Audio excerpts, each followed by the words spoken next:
Let's dive right into it. All right. So, as you can see, this is a different Maximus token than usual.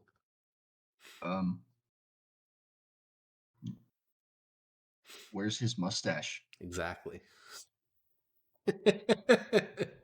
Oh, I get it. Exactly. You just poorly photoshopped his mustache out. I'll have you know it's not that bad, and it'll fit for our purposes quite well. Thank you very much. His lips are off-centered from his nose. You know, some people just have fucked up faces. All right, anyway. then. Who's to say he didn't have a mustache from the age of 13? Me. I just did. Oh, okay. All right then. Okay. All right. So, you hear the water splash along the banks of the narrow creek. The sun warms your face, and you hear the gravelly voice of Father Jeterix. You've heard the speech a dozen times, practically every time you go down to the creek, but you listen all the same. Have I told you the story of the old hunter? No, of course not. You hear the sound of Father Jeterix easing onto the grass. Your eyes are still closed, enjoying the peace, the sound of birds, the babbling of the creek. In the days before Empire and Republic, before gods and kings, there was only a man and his prey. The man would make a promise to himself and externalize that promise through a singular object. The object would be with him anywhere he went till his hunt concluded. It would be his hunting token. It was an oath and a prayer of hope. For some hunters, it was a sign of their strength, for they would carry a great stone. For others, a comfort as they ranged the great woods far from home. For the prey, it was an object of fear. But when you saw the hunting token, it was already too late. You smile, and then you think. Father Jeterix has been dead 6 years. You'd been given a letter while stationed in Nauseus. Your eyes shoot open, and your vision is blurred. You see a face over you. Your eyes are burned, and you feel a sharp pain in your gut. You're hot and thirsty. You only manage to say one word before the darkness takes you. Water. Then there are flashes. Strange dreams. Battlefields, horses whinnying. A quiet, secluded orphanage on the edge of a major city. And then, your eyes slowly open, and you can look around. You are on top of a straw bed within a one-room farmhouse.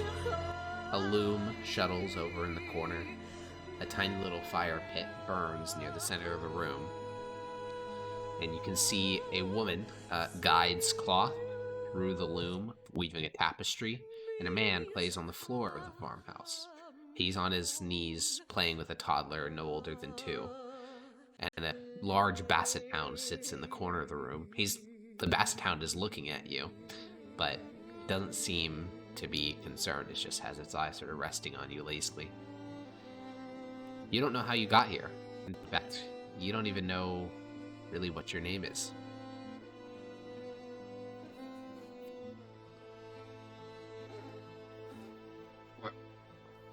Where am I? As you speak up, the woman glances over and she rushes. She has a standard clothes and a little piece of gauze at her waist, which she grabs and sort of presses you down a little bit and says, "Oh, God, you're finally awake. You've been out for... Marcus, come here." And the man glances up from the toddler he was playing with and says, "Oh, good heavens! Praise the Almighty, we thought you were going to die." "Looks like you pulled through, though." And he comes over and places a hand on your chest. You try to move, but you're not paralyzed, you're just insanely weak.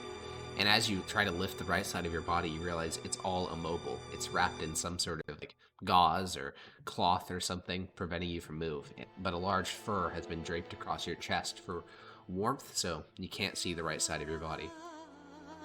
The woman looks down at you and says, "Well, I suppose we can finally get some answers about who you are. Do you remember coming here?" No. Oh, nice. It's probably just the fever. Your mind will clear up. Let's sit you up, get you some food.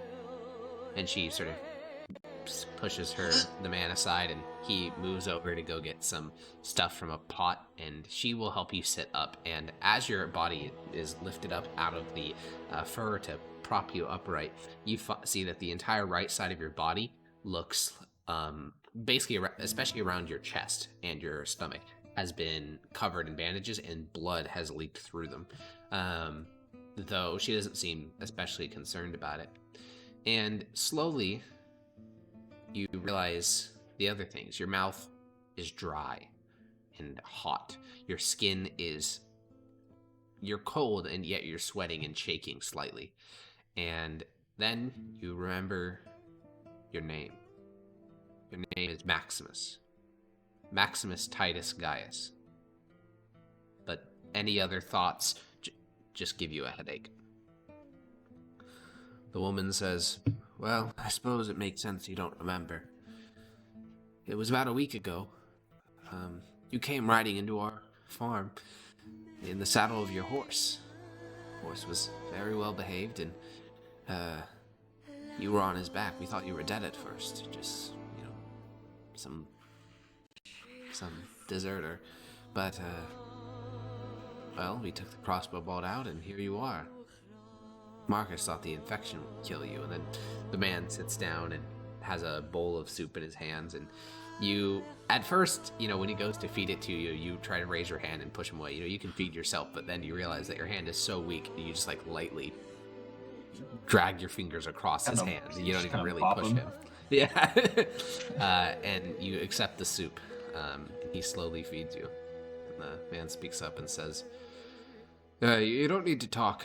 I'm sure you're going to be very disoriented as the fever subsides." And for a few minutes, he just spoon feeds you. You try to concentrate. You're Maximus Titus Gaius, Centurion of the Imperial Legion, 3rd cohort of the 7th Legion. You're going to battle the Tribune Aquila. You should be on the plains.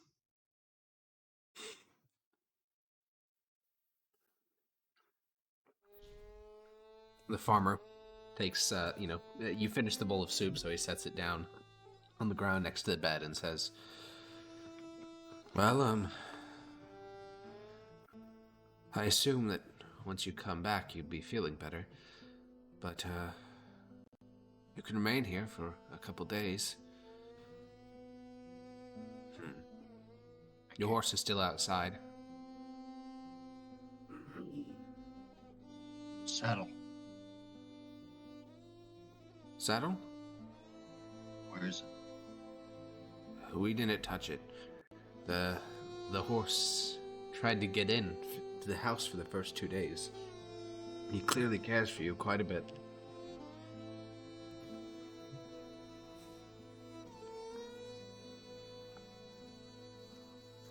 All right, well, Julia, how about, go take, Antonius, out to the vegetable patch. If our guest here remembers anything, I'll let you know. And the woman stands up and grabs the 2-year-old infant and exits the shack, and Marcus just sits down next to the bed and begins to smoke a pipe.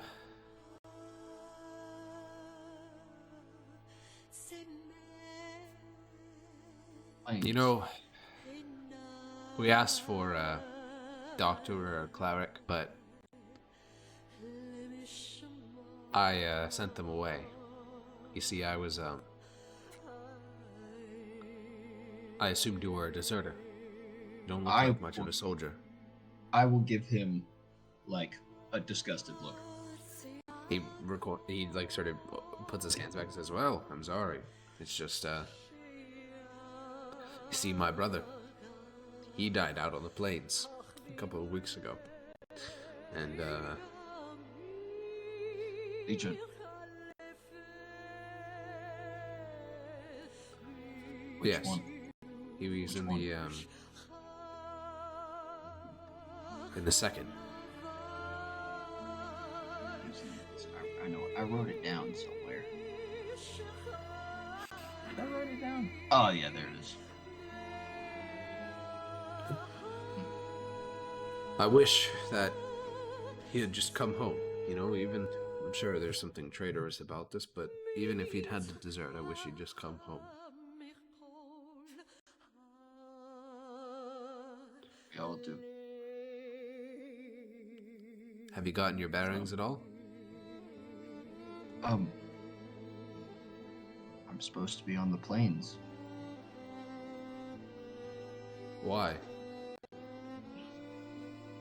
I have a century to lead. You don't look like much of a centurion. We have your equipment over on... He actually stands up and looks around and then goes over towards a wooden chest and opens it up. He drags the chest over and you can glance inside, and he's right. The equipment in there is it's a spear, a cloak, a couple of javelins. There's your purple cloak isn't there. The one that you wore to mark your status as a centurion. Your plate armor isn't there. Your helmet. There's nothing there. You just... Well, if you saw someone wearing that allotment of equipment inside that crate, you'd think you were a deserter as well. And then... It does make a bit of sense. Yeah. Breathe in. And a storm begins to start brewing behind your eyes as a headache begins to form. You remember you were a centurion on the plains in the 7th Legion. Then, in the final battle against Tribune Aquila, a rebel fired a war bow. It struck you squarely in the kneecap. It was like a hand cannon had detonated. Your kneecap shattered, and you screamed in agony for days. The surgery did little, and while magic could have easily fixed it, the legate held a personal dislike for you. He requested that you resign. He told you that you were holding back your cohort. You accepted, with a limp leg returned to Ravinium. You healed and recovered, working odd jobs, helping the orphanage which raised you. But you are a man of action. After your knee healed, you fell in with a mercenary band. You were one of 4 captains. The headache brewing behind your eyes has become a thunderstorm. When you were a mercenary, you called yourselves the Brotherhood of Glory. It was a stupid name which covered up what you really were. Killers for hire. But there were 4 of you captains, each one of you veterans, and you served with distinction for some time. It feels like someone's beating a drum behind your eyes. You squint in pain. You served as a nobleman, hung bandits, and protected those who could afford it.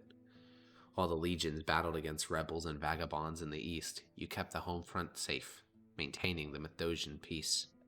Then, Lesko Broadback had come back to camp one night. He said that while he'd been looking for a job, he'd been jumped by a band of deserters. He'd spoken with them, though. Explained he too had fought for the legions. They spoke for hours, and Lesko had learned that the deserters made nearly 4 times more in a month than the Brotherhood of Glory made in a year. Why be a bodyguard when you could be a pillager? It had come down to a vote. The other 3 captains had voted to join the deserters. You had grimaced, but believed that the Brotherhood would stay together. Then Lesko pulled a knife. You fought him for a moment before realizing the others were going to join him. They were too afraid you'd have second thoughts and betray them. You fled the tent. You killed Lucullus and Demos as you escaped.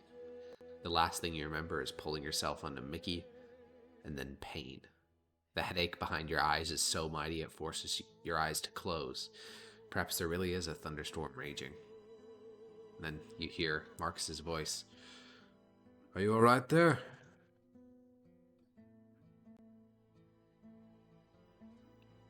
Yes. Was a centurion. I'll like Can I see my right knee? Yeah, you can see your right knee, and also as you look at that like pile of shit inside the crate, you notice a broken arrowhead resting near the side of it. He's wounded. Forced out. Became a mercenary.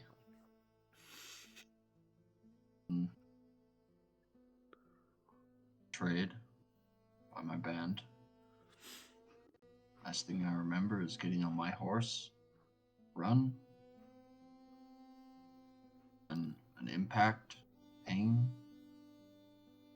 Look down at my bandages. It was Here two we are, I crossbow guess. bolts, one in the side, and one of them deflected off your ribs. That's not what almost killed you, though. It was the infection.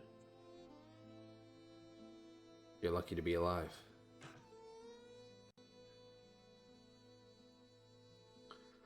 Well, I don't care what you once were. You're still a man, and we have food. We have water. We can care for you for as long as it takes for you to recover. Your horse, the one that brought you here, is a bit insistent on meeting you.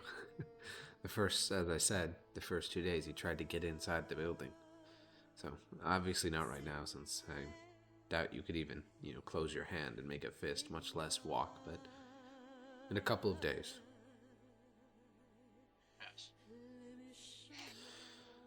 Yes. For 3 long and grueling months of recovery, Julia and Marcus tended to you. It wasn't the injury that nearly killed you, but the sporadic illness and slow creeping infections. In the legions, a doctor or even the lowliest of clerics could have cured this with a glance. But out here, in the countryside, every day was agony. Julia used her herbal poultices she learned from her grandmother. Marcus used old hunter's tricks about muds and leaves. You spend day and night with them. Antonius, their 2-year-old infant, learned his first word one day as you were harvesting firewood with him.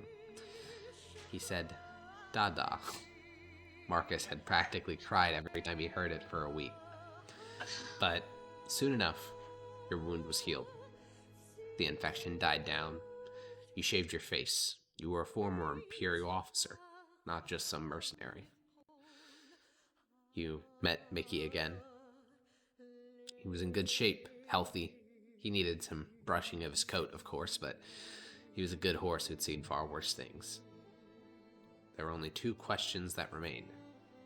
Which of your betrayers would you hunt down first?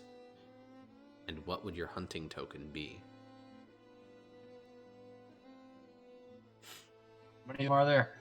There's 3 of them. 3? Lesko Broadback, Brutus, and Antigonus the Red. One did I hate the most? Hate the most? Dislike the most, I suppose. Before they tried to kill you, you disliked wouldn't have Brutus the hated most. any of them. Lesko, probably, I think now you would dislike the most just because he's the one that struck the first blow. He cut open the left side of your mouth and gave you a permanent scar on your lip. Yeah, we'll do Brutus first. Okay. And hunting token. An object you carry with you until vengeance has been wrought.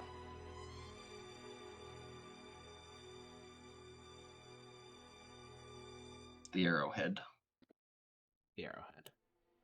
All right. All righty then. Brutus. Brutus was cruel and vindictive even before his betrayal. In hindsight, you're shocked he wasn't the one that stabbed you first. He led a band of 12 deserters from the army of some Tebrashan lord, who had only been allowed into the Brotherhood of Glory for his skill with a halberd. He was a monster on the battlefield, even if his men were slobs and drunks. Your only lead on Brutus brought you to the city of Salernum, the capital of Cispontar Salaria. So close to the heartland of the Empire that you have to fight every instinct to return. The reason you are here is to meet with a former soldier, one who was in the Brotherhood of Glory, but left before the betrayal. He sent you a letter a week ago, saying that he knows where Brutus is. He's waiting for you now, just inside a bar across the street. You've been watching him from behind a black cowl for roughly 10 minutes. He looks nervous.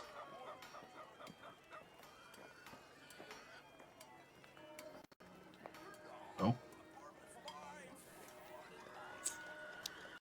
Do you just head inside? Yeah. Okay. You head to the bar, open it up. Do you keep your cowl up as you sit down across from him, or do you pull it back? I'll pull it back.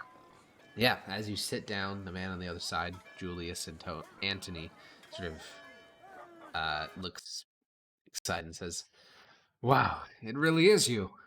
Well, there are others that said you were dead." Almost, but I didn't try hard enough. I can see that. He glances over his shoulder and looks around the bar. He's definitely pretty nervous. Well, it's good to see that you pulled through. It's a terrible thing what the Brotherhood did. Yes. I'm sure you know that's why I'm here. Yeah, I suppose we should just dive right into business. Shall we? Me and another man at my job were delivering a shield to the quaestor of a town named Diffumi. The captain of the quaestor's bodyguard was Brutus. I'm certain of it.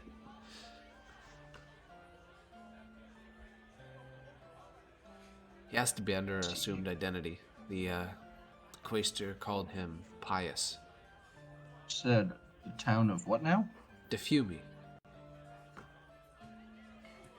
How in God's green earth do you spell that out?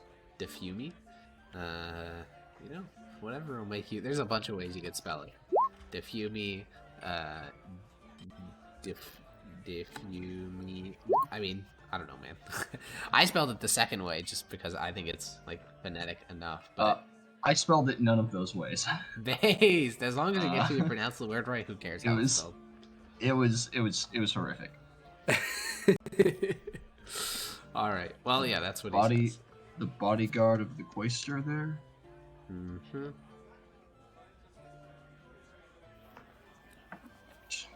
His assumed name was... Pius. Pius.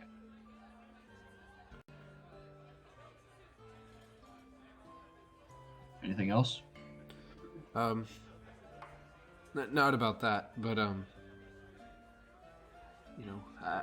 I know you get the whole Centurion's pension, and, the Legionary office has stopped paying me mine, my pension, and I still haven't been awarded my plot of land yet. You wouldn't happen to have any coin on you, would you? When do I have on me? The sheet is not really a... 3 Electrum. That is all. But that's you need that to go kill Brutus. Yeah, yes. I'm sorry. Perhaps just keep trying at the office. He slowly nods. They say that too many men are retiring, so they can't afford to pay out all the pensions, and because I was just a normal soldier in the Legion, I don't get anything. One of my friends is retired from the 7th as a signifer, and he's getting his pension just fine.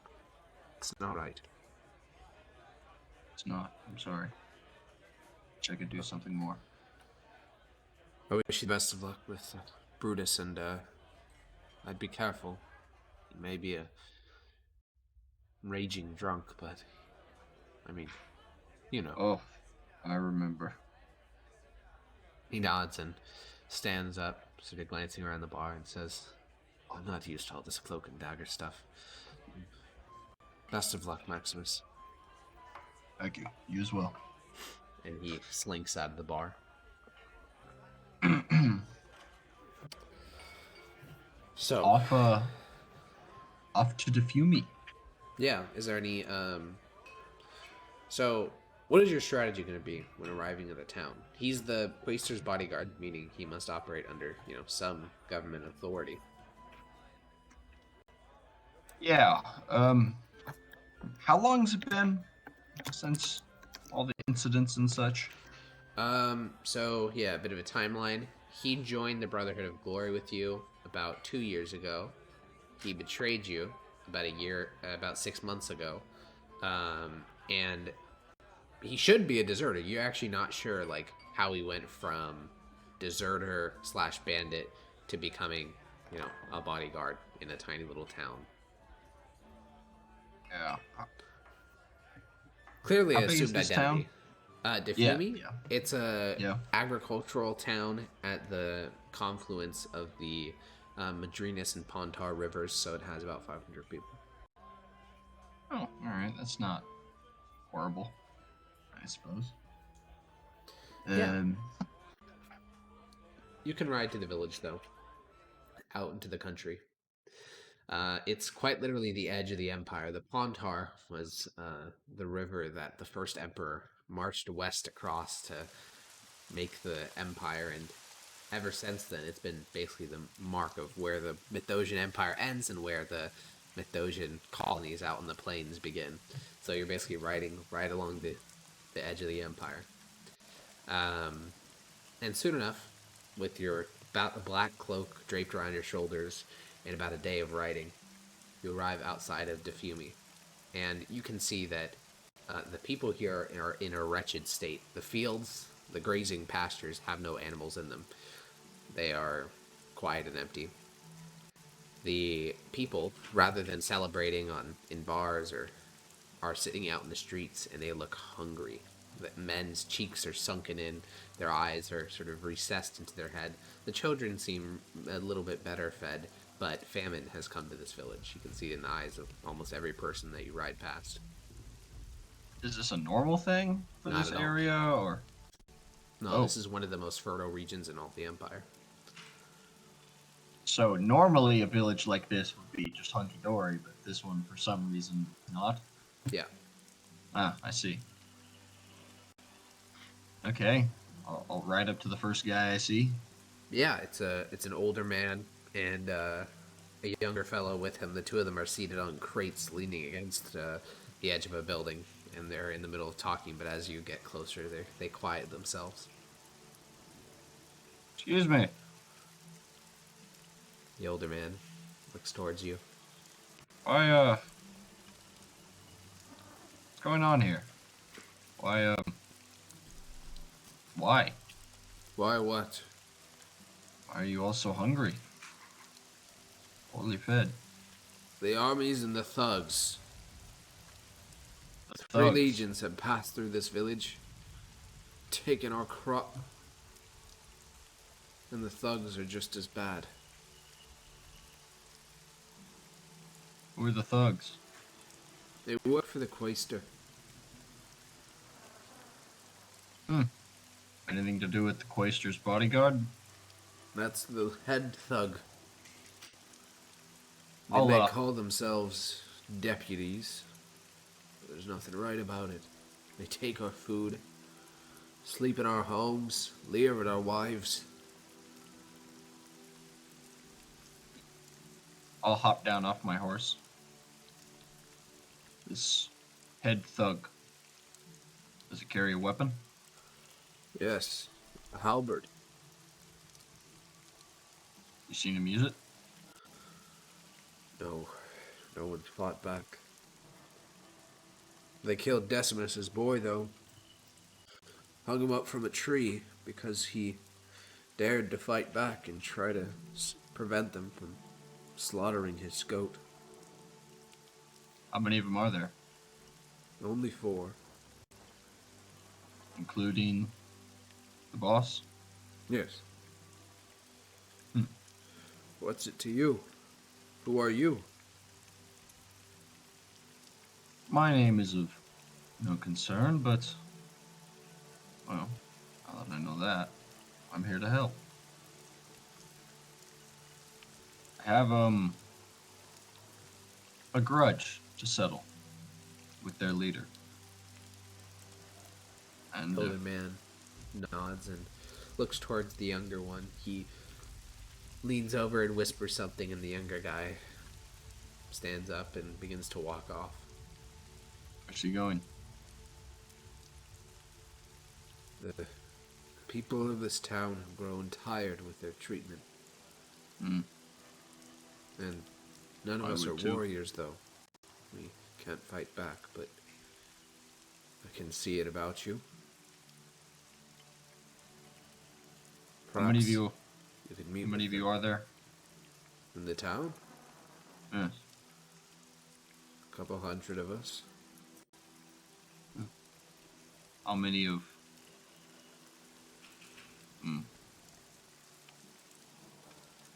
Fighting age. That aren't sick? Probably less than 20. Most of our boys have been taken off to fight on the plains. Do they these men, do they travel in together or individually? The pious rarely comes down from the Quaestor's manor. And when he does, he's raging drunk. The other three, they come and go as they please. Sometimes they'll stop by a man's house and steal his bread without any explanation.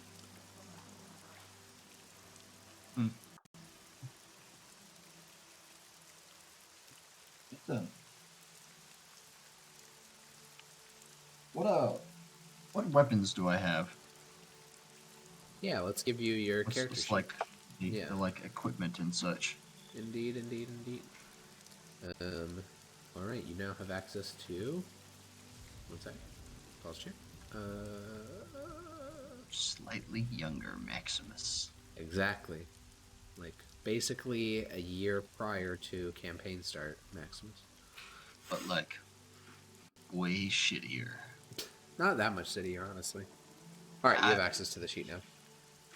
I don't So know, you have a that's- spear, a shield, chainmail, javelin, broken arrowhead. that's pretty rough. Yep.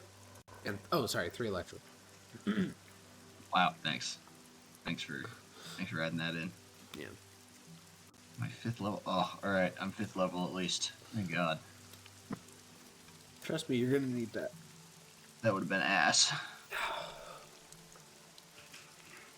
I also don't remember how much health you had. I could have gone back and watched character creation VOD just to figure out what your starting health was at level 5, but I refused, so I just did the rough back of the napkin math.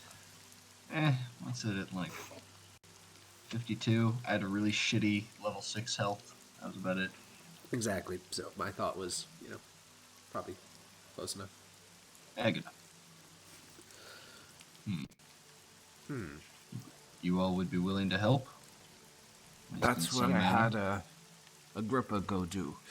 He'll return with some of the other young men that couldn't be drafted for the legions. Alright.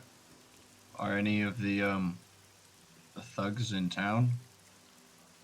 Yes, one of them, named Fabius, he's off near the lumberjack camp. He's called himself the Overseer. Been yelling at the men as they work. And you recognize the name Fabius. He was in the Brotherhood of Glory. He was a tall, sort of square-jawed man. You'd always, maybe not hated him. He wasn't one of the men under your command, but always disliked him. I know him. Alright. We'll wait, talk to the young lad, see he rises up, and then we'll go and see about having a chat with this man.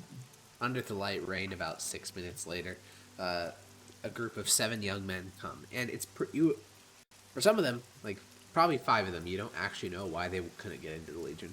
But for 2 of them, one of them is way too skinny, like so skinny that it's painful. You can see the bones, on almost every part of his body. They would never let someone like that into the Legion. And then the other one has, like, he looks sickly and his head is bald.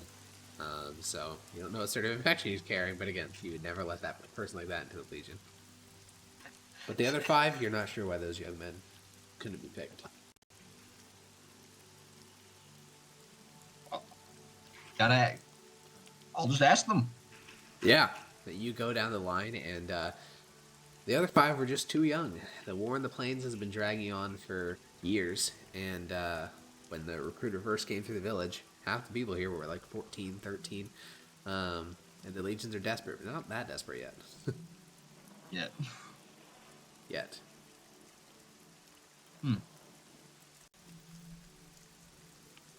Alright. One of them will ask you, you know, since obviously you're not going to share your name, but one of them will ask, the older man probably, he'll say, I can tell you're a warrior. Did you fight in legions? I did. That seems to be enough for the old man. He pushes himself up off the wall and, you know, goes inside the house he was leaning against and emerges a few moments later with a spear. The others, you know, go around the small farming property and grab various farming implements. Most of it, you know, aren't real weapons. They're just like scythes and clubs and quarterstaffs. When there's like 8 of us, and I imagine a camp full of lumberjacks, I think it'll be all right. Maybe. Who's to say? All right, Alex, you gremlin. It's not like there's gonna be like a damn hydra there or some shit. Yeah, maybe. Depending of your mysterious goings on. Maybe all this was a misdirection and it's actually a monster hunting mission. I would be astounded. You would have me shook. Anyway, off to the lumber camp. Yeah, you, along with your posse, riding atop the back of Mickey, they guide you towards the lumber camp. Rather than being in a clearing, it's like on the very edge of the woods, and it's pretty obvious when you see the large lumber mill. There are hundreds of stumps sitting around it, and off near a section of wood, you hear someone shout out, "Timber!" And you hear as a tree hits the earth. And over there, you can see a crew of about 16 woodsmen, and a sitting on a stump with a large cloak about his shoulders to keep the rain from soaking into his bones is Fabius. He has a sort of 5 o'clock shadow. He clearly has not been maintaining himself very well. His gut sort of protrudes with a bit of beer belly as he just, you know, stares out at the lumberjacks. He doesn't seem to notice you a couple 100 yards off. How many lumberjacks are there? 16. Yeah. All with axes and all that kind of nonsense and such.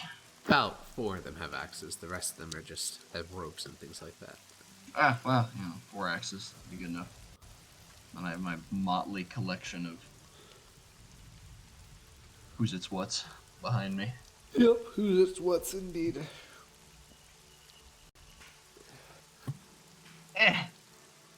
Start riding on up. Okay. Fabius hears the sound of. I'll keep my like cloak on though, like the hood up and everything. Yeah, Fabius hears the sound of your horse galloping across the mud and glances over, and when he sees the horse, he stands up. He doesn't instantly go for his weapon. He just sort of looks up, looks in your direction, and once you're maybe 60 feet away, he shouts over the rain and says, "Who are you?"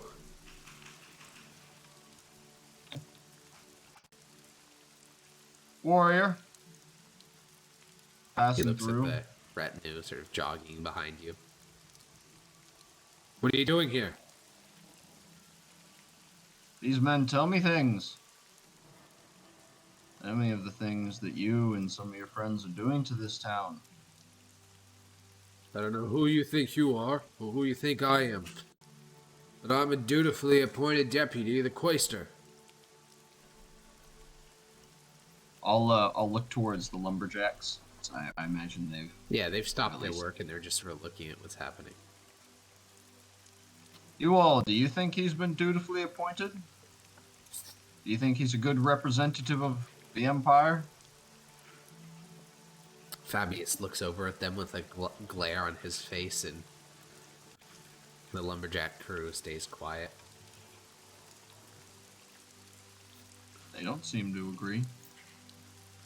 Their opinion does not matter in this regard, and if you continue to speak like that, I'll go find the other deputies, and you'll be taught manners. Oh, I'll be taught manners. Well, I know. I'll trot up another 15 yards or so Hey, closer. stay to him. back! He reaches down to his waist and pulls out a sword, which, he used to be a standard soldier in the Legion. He would have had a spear. He must have taken the sword from somebody's corpse. Fine looking sword you have there. Where'd you get it? I bought it. Bought it. Take another 10 yards closer. If you go one step closer, I'll show you about my skill with a blade. I don't know where you picked it up. Despite his bravery, or his posturing, he's pretty frightened. Know where you would have picked it up. You were only trained with a spear. You were poor with that on top of it. You see his face sort of contort when he I'll recognizes, who he is. Get another 10 yards closer and You're maybe like my hood off. 20 feet away now, and you pull back your hood, and he looks up, and for a few moments he sees brain sort of grinding through it. And then he says, You're dead. You would wish. he looks at you. You can see him doing the math in his head of if he can outrun you. And then he drops his sword and sprints towards the woods full speed. Oh, yeah, I'll just run him down. Okay, All right, yeah, you ride after him. You ride after him on Mickey full speed. If he'd made it to the woods, maybe there would have been a small chance he could have done some shit just because of how narrowly packed the trees are here. But you reach him long before he gets to the woods. He's not even going 60 feet around. He's a slow drunkard. Yeah. Yeah. Oh, nice. I'm not gonna stab him or anything. I'm gonna knock him over with Mickey. All right, yeah. Mickey tramples onto his back. That does deal a bit of damage. And he gets knocked to the ground, knocked prone, the air knocked out of his lungs, and he just sort of breathes in. And by the time you hop off your horse and get onto the ground, he's sort of staggered to his feet. He dropped his weapon in the scramble to run away, so he just begins to reach at the ground and pick up clods of mud and throw them at you. You don't seem very remorseful. Are you a revenant? Are you some sort of undead? What? No. What? You shot me. Doesn't mean I can't survive it. You were gone for 3 months. I wasn't dead. Anyway, that's not why I'm here. I'm not really even here for you. I think you know who I'm here for. Brutus, he's at the Quaestor's Manor. He's who you're after. I never even shot you. I know you didn't. I know. Again, that's why I'm here for him. How is he doing, by the way? He's Still a drunk? Yes, he's gotten more expensive tastes. I never change. Brutus and the others are up at the Quaestor's mansion. All of the others? Yes, The other two of them? they've gotten a pretty good gig. I suppose we have. Yes, we. Who else does he have? Harris and Queso. And these two were childhood friends of Brutus back before he joined the Brotherhood. And they are him, but just shittier fighters. They're alcoholics, they're rude, they're cruel, they make shitty jokes, and they're not good fighters. Brutus is all those things, but he's also actually a very talented soldier. But he's also a good fighter. Yeah, and these guys don't have any of the redeeming quality. Yeah. Yeah, that sounds about right. They did hang on to his every coattail. Did I this thought it was guy a terrible know- shame what happened to you. Did this guy know how to use a crossbow? From what I saw, could he have shot me? Probably not. Yeah. The little you knew about him was that he was in the 7th or the 6th Legion before he was almost instantly like removed from service, so he probably never fought in a battle. Why was he removed from service? You didn't know. You didn't really you didn't really care much about Brutus and his men, so you didn't get to know them very well. Yeah, that makes sense. Yeah. And they were all in the Legion? Almost every single member of the Brotherhood of Glory served in either the legions or under one of the Tebrashan princes. Under one of the princes? Yeah, I mean, the Brotherhood of Glory was seen as like soldiers coming together, like to serve for a better purpose, a higher purpose, not like on nationality lines. Ah, I see. Okay, that makes sense. Well, how often do the other two come into town? He thinks for a moment. Now that he knows he's not going to die, he started to calm down a bit. And he started to think more about his answers. But he doesn't know that either. Yeah. He says, There's a woman. She owns her husband owns a small carpentry shop in the town. She's very beautiful. They go down to speak with her. Hope that she'll leave her husband for one of them. Most days.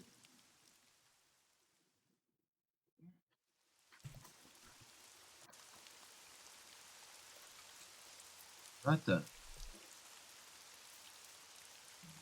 I'll motion for the villagers, the various villagers and the lumberjacks. Yeah, the lumberjacks have cleared out of this area. They don't want to be involved in whatever the fuck is happening here. Sure, all right, that's fine. But your villagers have caught up, and they're like sort of fanned out behind you. Well, I'm satisfied. So I can go? I'll look at all the villagers. Are you all satisfied? You see bloodthirstiness in the eyes of the youngsters. You just walk away and leave them to do what they will? I'll just look at him. Ask them. And I'll get on my horse and just... I'll back up. I'd like to go back with them as well. Okay, yeah, so you back... I'll wait for them to be done. Yeah, you back like 100 feet away. You hear Fabius say, No, it was the... And then just like, brutal like lynching, basically. I mean, that literally is what it is. That's a mob like descending and butchering him. Yes, correct. But, maybe 10 minutes later, the youngsters will return. Most of their faces are flecked with blood, or their hands are soaked in it. The older man, he had the only one with a real weapon. The spear he had still has a bit of, like, brain matter on it as they rejoin you away from the lumberjack site. Down. Way to go. They will follow you. Head into the carpentry shop. If they're not already there, I'll go in, wait for them to arrive for the day. You all can just, if they're not there, you all can just park yourselves outside and wait. If they are, we'll figure it out from there. Yes, sir. And all right, then. Make your way down into the town core. There's a couple of buildings here. One of them can lead me to the shop. Indeed, the older man. And you will arrive outside of Decimus's Fine Wares. And inside you can see like chairs and little trinkets. And inside you can see a woman at the counter. She's beautiful for peasant standards, obviously. There's only so much they can do when they're working out in the sun and like doing manual labor. But you're more used to like noble women in cities. I mean, you've gone to your fair share of officers' balls, but it's a little bit different over there. Yeah, they're basically cheating. They got makeup and shit. Yeah, basically. So you can the men will sort of crowd around side into the alleyways on either side of the building. And you can climb off your horse and head inside. Do you come in with the cloak about over your head? No, I won't do that yet. Okay, then the woman sort of sees you enter, sees your equipment, and you can see that she cringes a little bit as you come inside and says, "Oh, hello." Ma'am. My name is Max. Heard you've been having some trouble vagabonds recently. Her expression softens. You don't work for Pius? Good Lord, no. No, No. of course not. You have the look. I know. I apologize for that, but I'm here to help, I promise. Well, yes, I suppose they're deputies, not vagabonds, but they have visited quite frequently. And you can see the door near the back of the shop opens, and emerging from a workshop, you see the husband. He, similarly to his wife, sort of, you can tell he expected you to be one of the other men, and he has a little, like, chiseling hammer held in his hand. But when he sees it's a stranger, he says, "Oh, are you a customer?" Not really, sir, no. But I am here to hopefully solve your, pest problem. Husband and wife look back and forth. She whispers something to him, and he slowly nods. What do you intend to do? Well, I was told they come here often. Harass you. Yes, my wife. They come for the day? They've not come yet, no. Alright. In the alleys on each side, you'll find a little, gang of your fellows. Would it be alright if I waited in the back and waited for them to arrive? What do you intend to do to them? Talk to them. Dissuade them of their ways. Maybe, you know. If things He go nods. poorly, that'll be up to them. Yes. It All need right, not be then. said, but Yes. yes. Thank you. He nods and brings you back behind the counter into the workshop. You can see this is his wood shop where he does the majority of his, all the crafts that are out in the other area. And he will get you a chair that he was in the process that he completed a little bit ago. How convenient. Yeah, and a sip of water because you've been on the road for quite some time, so it's good to rest your legs. And you begin to wait. The man returns to his craft, occasionally glancing towards the door. And then, after maybe 30, 40 minutes, you hear a little bell. Ding, ding, ding, ding, ding. And then you hear a sort of gravelly, drunken voice. Aurelia, it is a fine day. Have you decided to leave your husband yet? Is there a door that leads out to, like, the back? So right now, Through here? you're in the back room. So there's the front room, which is the showroom, which is where the woman is. Then there's the back room, which is the workshop where you are. And then, there's a door that leads to the back, and then a door that leads to the front showroom. Okay, I'll poke my head out the door that leads to the back. Does it lead out to the alleyways that the guys are in? Yeah, you can see a group of 4 youngsters sitting down, and they perk up as you open up the door. I'll motion for them to come in and, like, put my finger up to my mouth to tell them to be quiet. Yeah, they will creep in. The carpenter is just trying to, like, mind his own business, but he does sort of glance up and then quickly returns to the project he was working on. I'll just say, stay here. Well, you'll know when it's time to come out. And, I'll put my hood on and, walk out the door into the showroom. Yeah, as you exit into the main area to see the 2 of them.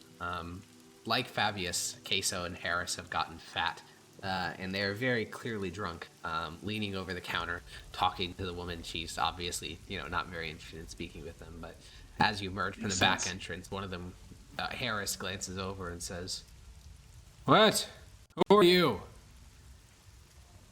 Are you bothering her? "Who the hell is asking? You're not the carpenter." And he looks and says, No, but it seems "Heraclea, he's who's gotten... this?" Seems he's gotten fed up. Both of you.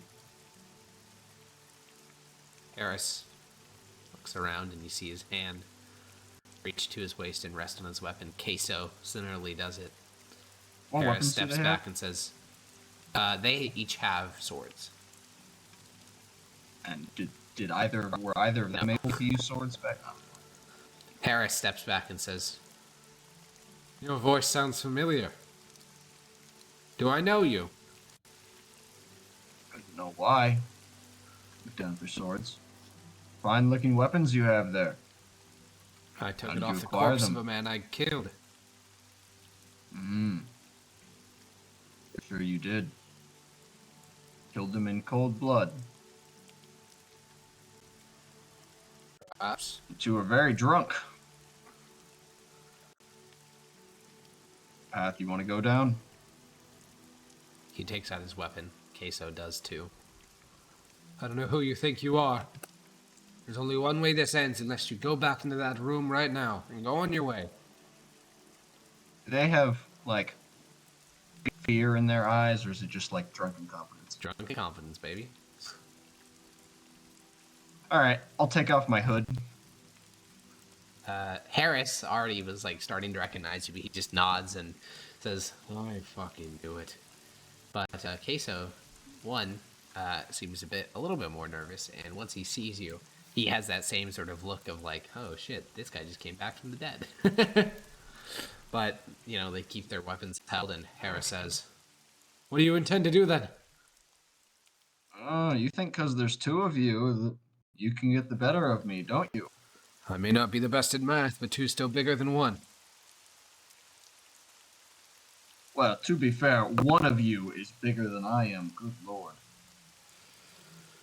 Besides, I'd say I have a bit of an advantage. And the Harris- numbers may not be as balanced as you think. Yeah, and the commoners will begin to sort of pile into the room behind you, filling up the room. Harris will glance around, and Queso, who was already sort of a little bit on the fence, becomes full-on, like, wide-eyed, like, panicked, but Harris remains resolute and holds up his blade and says, Any one of you approach, and I'll run you through. Look at Queso. Queso? "Roll You can end it charisma now. check."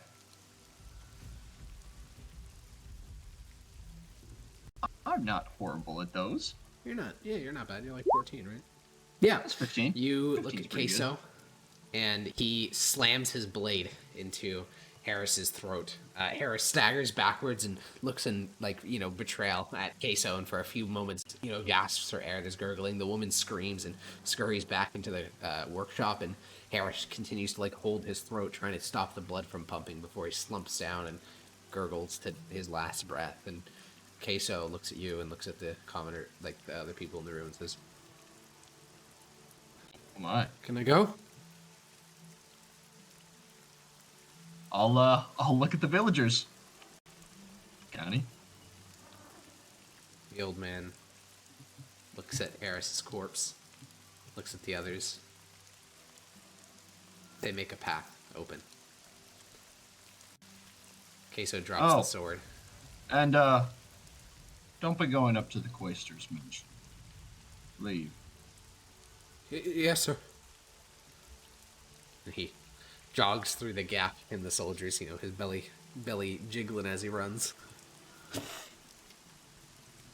Huh. I'll look at the villagers. I kind of thought I was going to have to fight him. The older man nods. You put the fear of God into him. So far, this has been easier than I thought it was going to be. But I suppose that all was the easy part, wasn't it? He shrugs. You notice that the blade that Queso dropped, it has the insignia of Great Clan Bologna, meaning it must have been held by a tribunus, proconsul, somewhere in there. Like, Yeah, high I'll ranking, pick- I'll but pick not up- quite. Is it a longsword? Yeah, it is. Yeah, I'll pick it up. Nice. He has a longsword now. Wave it around a little bit. Yeah. It's a well-made sword. I like this. Clan Bologna. I'll give the other sword to one of the, or I suppose they can't really use it, can they? I mean, he can try. I suppose he can use it probably about as well as he can use miscellaneous farming it. Exactly. True. Real. So, all right, yeah, I'll give one of them the sword. Okay. Yeah, one of them picks up the sword and does a couple Yep. swings, like like they do as children when playing war. All right. Now, not sure if you all know, but the last one, what was his name? Brutus? Brutus. Brutus is a much more talented fighter. He's not going to be intimidated like the others were. I intend to fight him, but help is always appreciated, but by no means have to. They'll look to one another, and a couple of the younger men will slink away, especially those that weren't fit for service. They weren't. There's a reason they could have joined the Legion. They probably don't want to, fight their death against an actual trained soldier. But a small group of 5 of the original 10 that joined you will stick around. All right. I won't sugarcoat it. It's quite deadly. I'll try and focus his attention. I'll surround him, box him in, attack at him from all sides, overwhelm him. Can you do that? They nod. All right. Let's go and get him. All right. You begin to travel towards the Quaestor's Manor, which overlooks the town. It's an opulent place, very extravagant, despite the fact that the town is, essentially choking and starving. Out on the front porch, there's a single figure seated, and as you get closer, you see Brutus. He's a drunkard, but he has not grown nearly as fat as the men under his command. He has scars across his face. He has his halberd resting against the banister beside him. And you can see dried blood still present on the tip of it, which, not the best weapon maintenance, but it is a pretty good intimidation factor. And the rest of the estate seems to just be buttoned up due to the rain. But Brutus, when he sees you and your group of farmers approaching, he comes down from the steps and stands with his polearm held up beside him. He shouts down the road, maybe a couple 100 feet down to you and the farmers with you. The Quaestor isn't taking visitors right now. Oh, I have my hood off. Actually, Okay. No, I have it on for now. Okay. Good thing we're not here to see the Quaestor. I'm not taking visitors either. I'll take off my hood. Yeah. He I don't care. squints his eyes through the rain and sees you and says, "You should have stayed dead. Would have been easier You should for have killed you." me the first time. We can agree on that. You didn't give me a fair fight. I'm not going to give you one. You're about 100 feet away now as the commoners begin to spread out. Brutus lowers his halberd. Doesn't have to be this way. I think we both know it does. Yeah. Could make it easy. You guys are What? now about 60 I feet wouldn't. away. I'm on my horse, by the way. Yeah.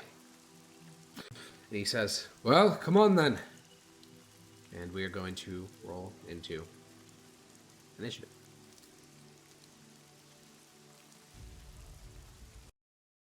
Boom, boom, boom. Boom, boom. Ooh. There it goes. I get fucked. Let's go. That's all I wanted. Sag. All right. Oof. You act first. Okay. Yeah, that's all I just needed to be able to close. Oh, also, Brutus is the only one that's been in armor so far. That's been what now? In armor. Oh, yeah. I imagined that would be the case. How close am I? 60 feet. How convenient. Is it? I'll just, 60 feet of movement because of the horse. Oh, yeah. All pretty standard stuff.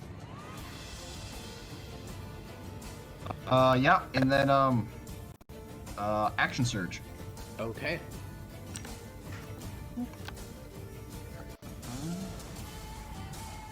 Wham, wham, wham, wham. Hit, miss, hit, hit. Okay. You ride forward storm of steel, cutting towards him. I'm going to mark him. Okay. And then wham, wham, and wham. Yeah.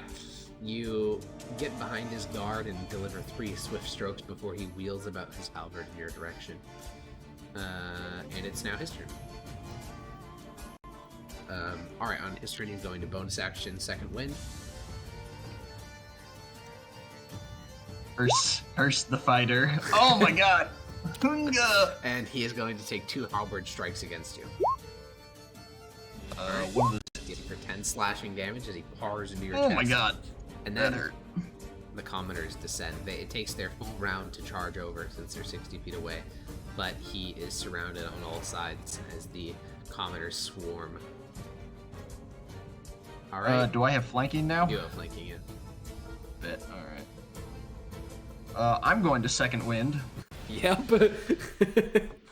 Hey, honestly, pound for pound, this Brutus is probably a better fighter than you, but it probably won't matter. No. Why do you think I brought the the lynch mob up with me? Hey, that's pretty good. That is pretty good. That's almost the same as him. But I did more damage. True.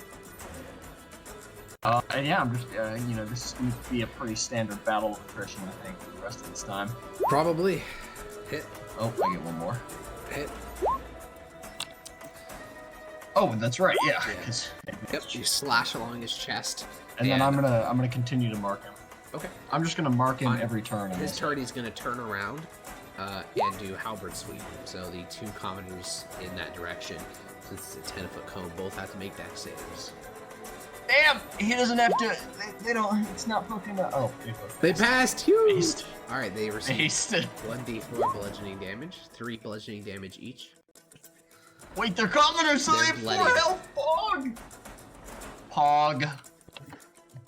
They're Alrighty. fine. They'll be all right. And then, after his halberd sweep is done, he's going to take a halberd strike against each of them. Now, what does your mark do again?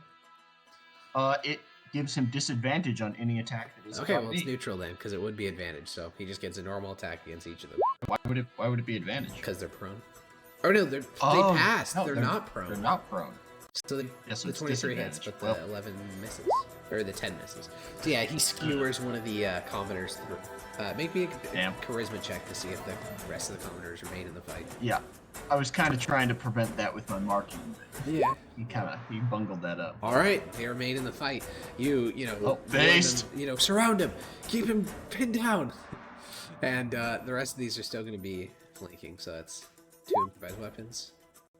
That second one hits. Holy shit. Giga Chad. Then this is another last advantage one. Normal. Okay, that's another hit. All right, he gets struck twice by farming implements, and he is now bloodied. It's your turn. Chad. Wham, wham. Oh, wait, one of those is advantage. Yep, the 23 hits. All right, 7 slashing damage, and you cut into his back.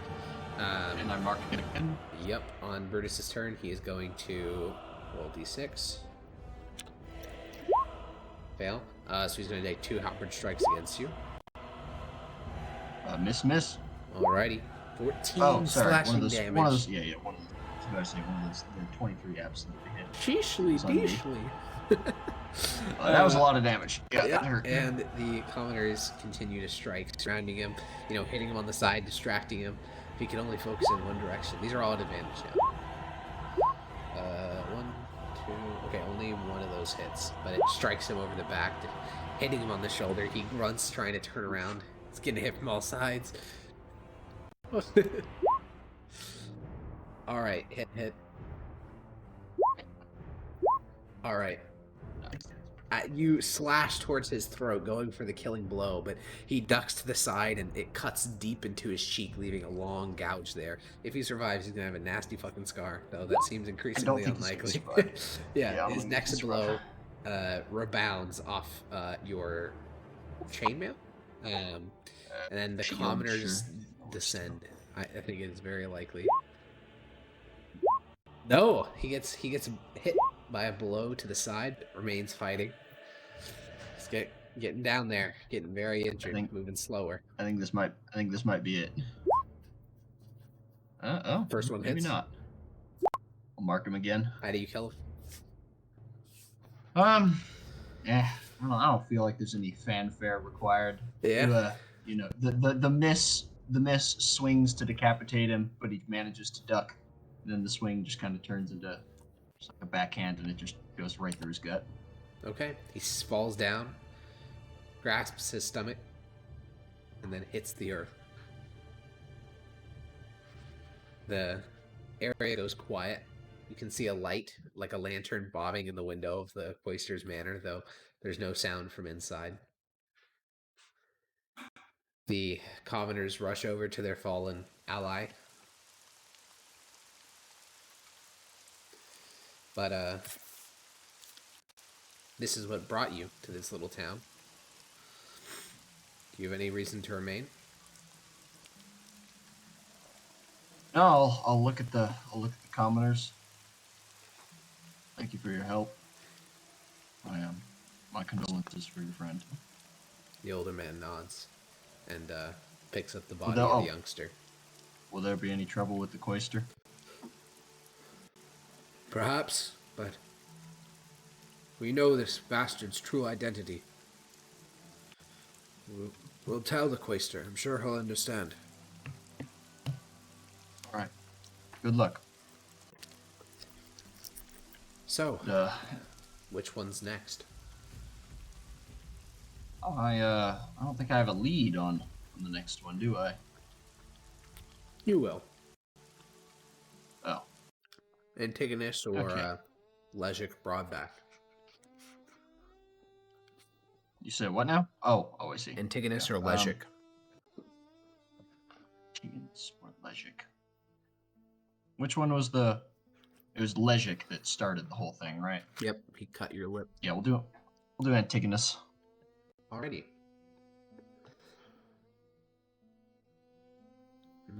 Okay. You've been a rider all your life, but you never met a true rider until you met Antigonus. He was glued to his horse through the hardest of turns. Even when his horse reared back, he never left the saddle. He was a wheeling, dealing, lethal weapon, and had led cavalry back in the legions. His story was similar enough to yours. Born to a small village outside of Sirocco, you still don't know why he turned against you. Other than a few late-night riding lessons, you never knew him that well. In your hunt for him, you find yourself out in the open plains. In all directions, there's only one thing: grass. The locals have a variety of names for it, but your favorite is Volcamorsa, or in common, the Great Grass Sea. It constitutes the overwhelming majority of Tabrash, and while borders and provincial lines crisscross it, the only truth on the ground is the grass. There are no border forts, only the occasional village. And more grass. The lead which brought you after Antigonus was a bizarre one. You'd heard of 6 villages all raided in the span of 2 days, an incredible pace of 30 miles a day, while also raiding 3 villages. Further research revealed the culprit: a wild half-elf with a short-cropped black beard, long hair, and a shrewd tactical command. The perfect description for Antigonus. So now you find yourself traveling on the open grassland. There's another traveler at your side, though. After you'd heard about the lead pointing towards Antigonus, you'd passed on a letter to the governor of Transpontar Solaria, requesting a bounty to be placed on Antigonus's head. The bounty was placed, and you were assigned a partner. He said his name is Philippus. You are entirely certain that is not his name. He's likely from Mentari. But at the moment, you still follow Antigonus's swath of blood. Him and his 20 riders have attacked every village you've passed through, and you now see another village. The village is maybe 7 miles away. Philippus speaks up. How did you know this Antigonus fellow? Met him. We were working together, a mercenary band, months back. I had a falling out with the other 3 leaders. Tried to kill me. Failed. One of them's dead already. Next. He nods, and you clip-clop along the grass further and quiet for a while, and then he continues. What's the arrowhead? The one jingling in your pack? I used to be a centurion. When I was a little boy, it was all I wanted to do. Watch the legions ride by. Dream of myself at the head. Joined up when I was 12. Started fighting when I was 17. And centurion by 22. Then took an arrow to the knee. A legate had a grudge. Forced me out. I ride with it. It's my hunting token. Keep The it old on me story. until I've... Yep. Exactly it. You've clearly seen quite a bit. Does it not shake your faith in the Empire? The one thing that's always stood strong has been the Empire. People are fickle. Emperor will always be there. He nods. I don't have that to look up to. What is there to look up to? No, gotta have something stable in your life. As you get closer now to the village, you see a crudely carved sign that reads Pestu, probably the name of the village. Does this one look like it's been ransacked? Yeah, so you're taking it in, and it just seems wrong. Because Antigonus and his raiders, he had 20 riders. It's a decent number, but it's not enough to destroy it and sack a whole village and then also move very quickly.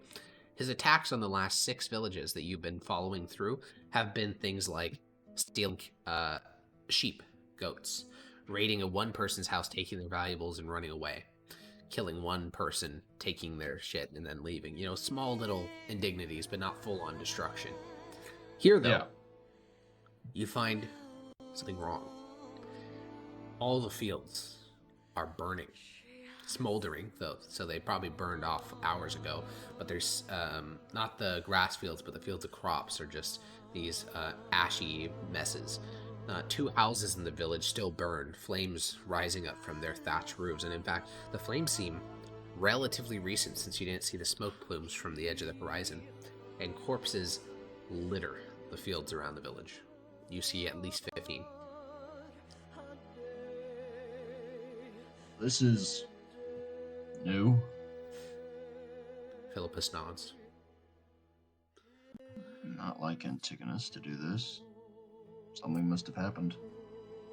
Philippus raises a hand and points, and you can see near one of the burning houses, there's the silhouette of 2 people desperately trying to put out the flames. They're like scooping up water from a puddle in their hands and tossing it onto the fire. Okay, alright. It's never in a million years. No. Yeah. These are thatch we'll roofed ride houses. on They're up. fucked. If the second a flame gets big enough in one of those houses, it becomes a death trap.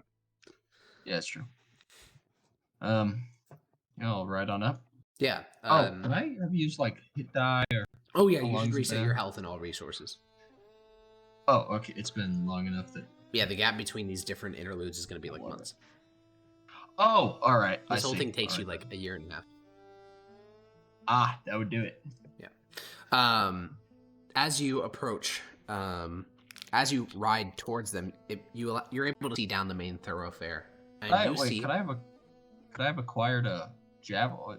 Not a javelin, a fucking lance at any point? No, you're broke as Or, fuck. alright. They haven't paid your centurion pension since you left the Legion. Hunga! Nor have they given you your land, which you were promised, or an estate, or a noble title, or all the things that you are entitled to. Yeah, I have a feeling that I'm not going to be getting those things. Eventually you will. Passing down, so you are now, as you get closer to these people, you're maybe 100 yards off, you can see perpendicularly down the main thoroughfare, like from an angle, and you can see that there is a battle there.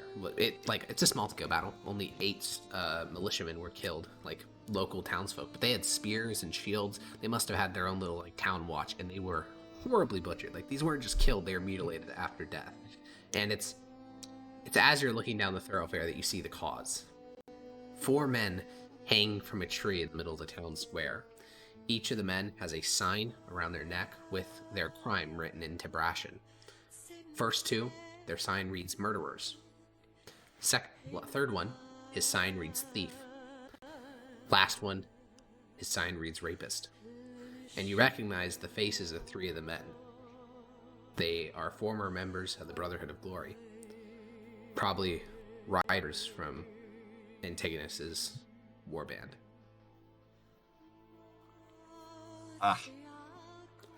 See. And slowly, as you get closer to the 2 people still trying to put out the flames, they've given up at this point. An older woman who was trying to, pull water from the puddle and put out the flames is just on her knees, sobbing in her burning house. A younger man is trying to comfort her. And you can see that elsewhere in the village, people are slowly coming out of their hidey holes to just recover, because that's the only thing you can do. And the young man looks towards you, and once he sees you, he runs over and says, "Please, we need help." What happened here? Bandits. Where'd they go? You're up to the east. He points towards a distant rise, and everything is looks almost the exact same to you, just a giant flat grassland, but he seems pretty certain. I'll motion to the hanging corpses. That's why? He glances. A couple of days ago, 4 men came in. They started harassing Lucretia and her husband. They broke into the house and did horrible things to them. And the town militia mustered. They managed to get all 4 of the men and their horses. The men were punished for their crimes. And the rest of the warband arrived. And he just sort of looks around the village. Ash has started, falling down from the burning houses. So it's a little bit of snow day. And he just says, Oh.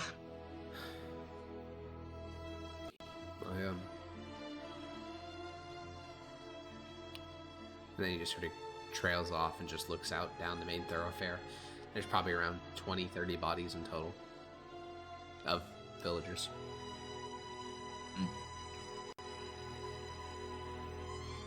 Was a half-elf amongst them? Yes. He was the worst of it. He killed my father. My godfather. He raises a hand and, points towards the bodies of the militiamen in the middle of the town.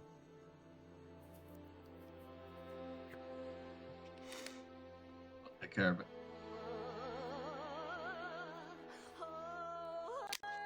Well, shall we go have a look? Look towards my partner. Yeah. He just looks at you. Pretty neutral, flat expression. Just gives a nod. Alright. So you begin to ride east? Yeah. And as we're riding, I'll talk to him for a moment. I'm not really sure outright combat is the best way to go here. He has 16 riders remaining. I'm certain we would be killed almost instantly. And at least initially, he won't recognize me, but eventually he will. If he's headed east, Oh. that's bringing us into Donoslavsky. The Imperial Reach can only go so far. We'll probably only have a couple days to catch him before he enters. Well, he's too far from the Empire to be ever reached. Yes. Well, suppose I could try challenging him, or if you have anything up your sleeve. If we can find their camp while they're asleep, we can get to them. Alright. I imagine 16 riders leave a heck of a trail. Not as much as you would think. Mostly just because there's not like it's a massive dirt desert where like you can follow all the hoof prints. It's grass, so to spot it, you have to like look down into the grass and follow it from there. But you and Philippus are experiencing this sort of thing, and you can find areas of trampled grass and follow those, especially because of how recent it was. Those houses were still burning. All of that ended maybe only an hour or two before you got there. Right. So you begin to ride eastward. It's basically a canter. You can't ride full speed or your horse would be a lathering mess. Who knows how long you'll be hunting them for. And then Philippus whistles. It just be heard over the sound of your horse galloping. And he points towards the west. You see a divot in the terrain. The grass here is all so similar, and it's so remarkably flat that when there is a divot, it's actually pretty hard to see, but Philippus points it out. And he rides over to you. Could be a perfect spot for an ambush if they're waiting for us. Looks like it could hold... He pushes himself up, so he's like standing on his stirrups. Could easily hold half the warband. 6 men, maybe more. I mean, do we think they've noticed us? See how they would have. He leans back down into his saddle. Perhaps not. Do you think maybe he's left some people just to cover his ass? He gives a nod. Could be a chance. Rather safe than sorry, as you said. I suppose we should go around then, shouldn't we? He gives a nod. Alright. You trace back your steps a couple 100 feet and then begin a large arc around that central divot. As you're about halfway through that arc, you see a thin little wisp of smoke rise up from the divot. And Philippus pauses.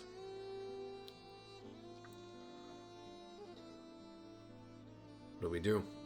We know they're there now. Well, you said if we could find the camp. True. On the camp. He dismounts from his horse.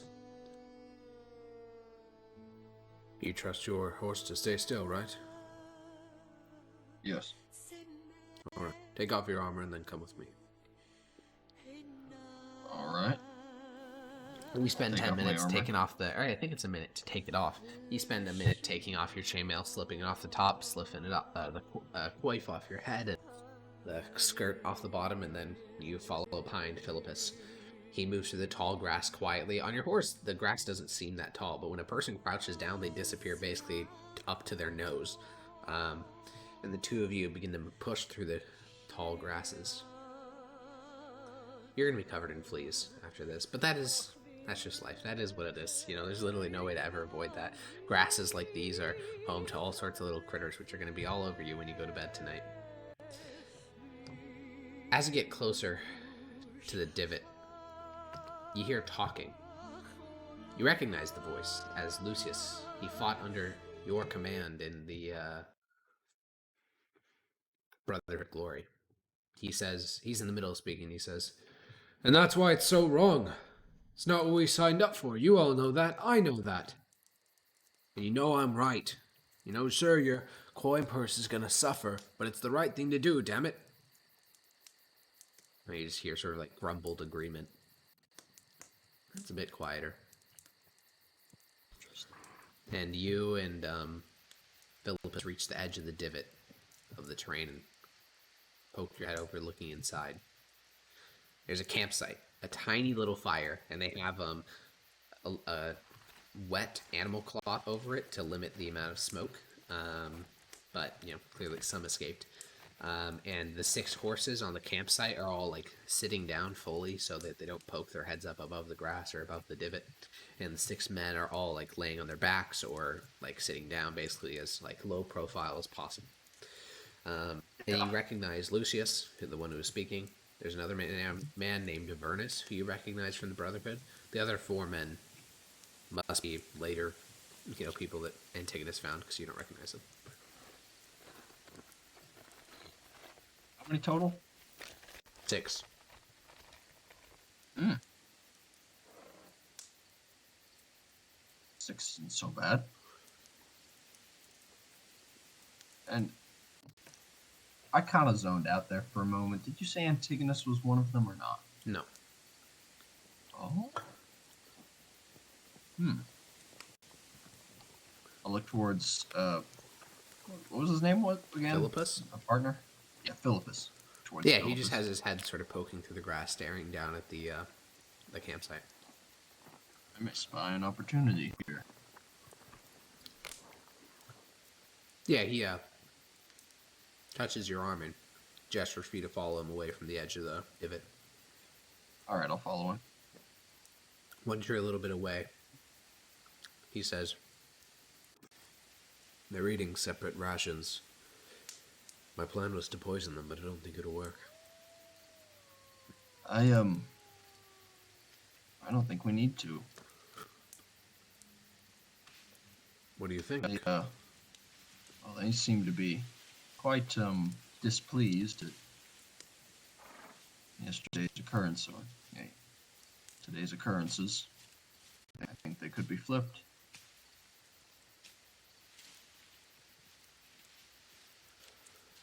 And if they don't flip, you think you can survive? I can run and hide.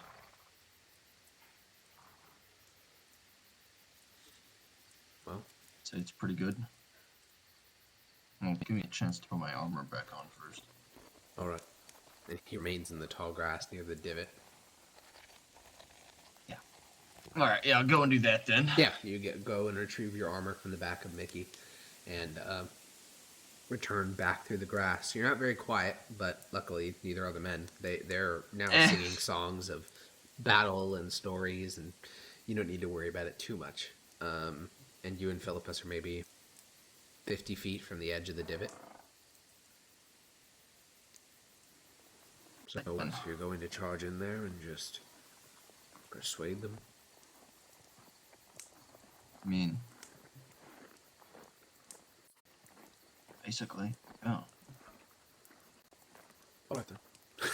It'll be 8 Yeah, to he 10 just at reaches that down to his point. waist and prepares a dagger and a hand crossbow.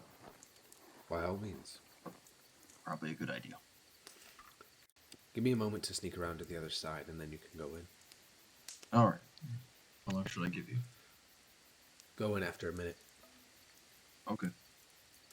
You go to the edge of the divot, and you can see that they're still singing. Lucius is singing a song about, a beautiful woman down by the river named Pontaria, and all the men sing along. It's a Tabrashan folk tune.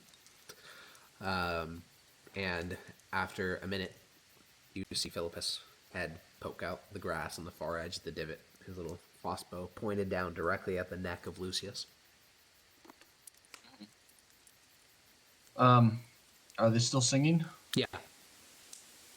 Alright. I'll stand up and start singing the same song, and yeah, I'll just do that for now. You just stand up, start singing the song, and take a step into the divot. Instantly, one of the horses whinnies, and 3 of the men stop singing. The other 3 glance over and I'll slowly stop as well. Yeah, the song slows down, and there's tension. No one draws a weapon. Lucius I'll very speaks clearly first. have my hands not on my weapon. Gentlemen. Captain Maximus? Flesh and blood. We We were told you were Yes, dead. I know. He stands up and he puts his fist to his chest, a military salute. Vern stands up quickly and joins him. The other 4 men seem confused about what's happening. Not like aggressive, just genuinely like, what the fuck? Yeah. And Lucius looks down and says, "This here is a centurion of the 7th Legion. He's a brave man. He was turned upon." Former centurion, but thank you. I'm gonna come in now. I assume. Yeah, and Lucius you all will are go gonna stab forward me. and Okay. reach out to give you a hug. The other four men will slowly stand up, and if you'll accept it, Lucius will, pat you on the back and welcome you back. Yes, I will. What? Thank you. I've regretted that night ever since it happened. It was all so fast. We didn't understand what was happening. If we'd known they turned on you, we would have fought by your side. I know. I understand. It's okay. He just looks sort of hollow. I thought you were dead. I thought I was too for a little bit. See how you would think that. Got a pretty, the end of it all, it wasn't actually the crossbow bolts that nearly ended up killing me. It was the infection. It's good to see you, sir. It's good to be here. How'd you find us? I've been tracking Antigonus for a while now. I think you know why. He slowly nods. At first, it was just for survival, sir. We were just trying to make our means, just trying to survive. Such is life. We all here, though, we all agree that what happened at Pestu was wrong. The newcomers agree. Me and Vernus agree. We told Antigonus we just can't be a part of it. He wants to go join the dragon. He wants to fight against Mithdosica. Of course he does. It's not Not right. surprised.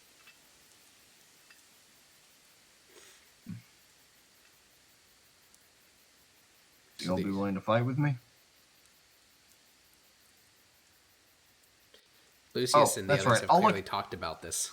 And they all sort of look at one another. I'll look into the bushes. Yeah, he's still just there with a little crossbow pointed. Yeah. I'll motion for him to stand up and come and join us.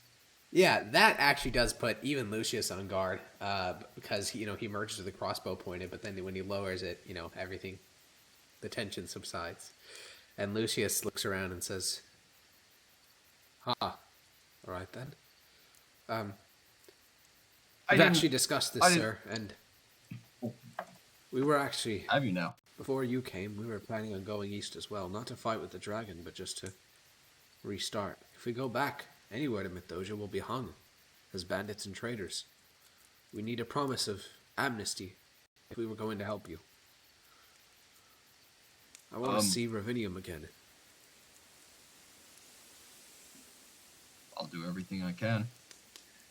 Not sure how much sway I still hold, but could try. He looks towards the other men. Vernus nods, and the four strangers, one of them sort of speaks up and says, "How can a former centurion get us a pardon?" I've brushed shoulders with a lot of important people over the years. Roll charisma Close check. with a few. A lot of charisma checks here. Yeah. You're a leader of men. Yeah, the man nods, the Tabrashan soldier stands up and salutes, and one guy remains seated for quite a while as everyone else affirms that they will join you, but pure pressure is enough to win him on side. And Classic. the six of them stand, and Lucius looks and says, "Well, they'll be to the east of here. If we ride hard, we may be able to catch them." How is Antigonus doing? Keeping in shape, obviously. Yes, he's just as nasty as he was before, but now he's become... Well, he doesn't have you and Leszek holding him back anymore. He rides swiftly and kills as he pleases. Brutus was the same way. You and Leszek were always the moral core. Can I ask you something? Go for it. What happened in that tent? They said that you had gone yellow, that you were too cowardly to fight. They've been offered money. what was it? Join up with what were the specifics? A band of deserters. Basically, they realized they could make almost like 30 times the amount of becoming a deserter. That's right. Yeah. Well, they had realized there was a lot more money to be made in less than savory activities than what we were doing at the time. It was put to a vote. I was the only one that voted against. They didn't want me backstabbing them later, turning them in and such. They tried to get rid of me. I don't know what you all saw, but just 1 minute normal and next me running out of the tent full tilt. I see. Who shot me? Legic. He ran out of the tent, grabbed a crossbow from one of the men beside him, and we saw you slump over. Twice? Yes. I'm a good shot. He nods.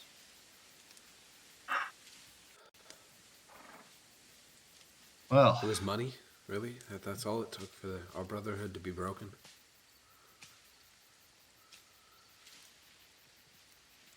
the great corruptor. Always has been. Always will be. He nods. So are we riding after them tonight? They plan on riding full tilt tomorrow? He wants to meet with the dragon as quickly as possible. Riding full pace will only take 4 days. That would probably be best. All right. And he whistles for the men. He seems to basically be back in the legions that you'd have something called like a lance, which would be 8 men, but here it seems to have been reduced to 6. But he seems to be the lance commander, and he orders them and gets them all organized, and then at your command, they will begin to ride eastward. All right. And as discussed before, the plains are very flat. You can see for a long fucking distance. So after riding for only about 10 minutes, you can see a campsite in the far east. It's not at all concealed. It's just on the open grass. There's a fire pit in the middle. There's 2 large tents and 6 horses. And as you get closer, you're still like 4 miles out. You see a single speck a little bit removed from the main campsite, and then that speck returns to the camp, and slowly men mount on horses and array themselves around the camp. There is no way to sneak up on something like this unless you're on foot, just because the grassland is so flat and so featureless. That makes sense. Yeah. And by the time you're about a mile out, you can see that Antigonus and his 10 riders are all lined up. Philippus and Lucius are riding alongside you. Well, from what I remember of him, do I think I could take him in single combat? Yes. Is that like a... Okay. The only thing that Antigonus has on you is that you have never seen him get dismounted. And he is remarkably good at staying on his horse. And fortunately for me, I have a thing that just doesn't let me get dismounted. So... Do you? I thought that was the saddle of the Cavalier, which you don't have yet. I don't have that yet? I thought I did. Nope. Oh, never mind. Okay. Alright then, yeah. Well, yeah, that's... But yeah, beyond his ability to not get dismounted, he is essentially the same as you. Is this where I'm about to... I see. Alright then. Yeah, that makes sense. Who's to say? Who's to say? God. Certainly not me. I'm gonna try and challenge him. We'll see if he takes it. If he doesn't, it'll be a hard fight. Lucius nods. Fairly confident. So what do you do? Alright, we'll ride up till, we're in shouting distance. Yeah, you ride up to the halfway point. Antigonus and 2 of his men join you. And once they're about a couple hundred feet away, you get a good look at Antigonus. He looks about the same as you remember. You know, a wild-haired half-elf, just a sort of grim expression. You know, Brutus is the, you know, alcoholic drunkard. Antigonus is the psychopath of the captains. Yeah, that makes sense. He has a long bow and a spear, both of which are, like, holstered on either side of his horse. And he just holds onto the horn of his saddle and looks at you, waiting. Antigonus, good to see you. What do you want? I think you know what I want. You, me, right here, right now. And if I refuse? It's gonna happen either way. One way's a bit harder, leads to more deaths. He picks up his hand and waves his two men away. So it's just you and him. Once they're pretty far away, far enough away that they wouldn't be able to hear the shouts of the conversation, he says, I'm going to go back to my men. I'm going to tell them that you called them cowards. We're going to fight this out, because last time I checked, I have 10 to your 8. So be it. You see him think for a moment. His right hand moves down towards his saddle. He takes out his longbow and fires a single shot. You're at the very edge, so it's his disadvantage, but he's trying to get a sucker punch in. The range is 600 feet, so disadvantage. We got a sucker punch in, bonkers. The arrow strikes you in the shoulder. Fucking gremlin. And he begins to ride away full speed. Fucking gremlin. God. Holy shit. Yeah, he rides away full speed, and you can hear him once he gets within, you know, I assume you're riding back to your men as well. Yeah. Yeah, you nurse the wound in your shoulder, snap off the arrow, and just leave the arrowhead in there.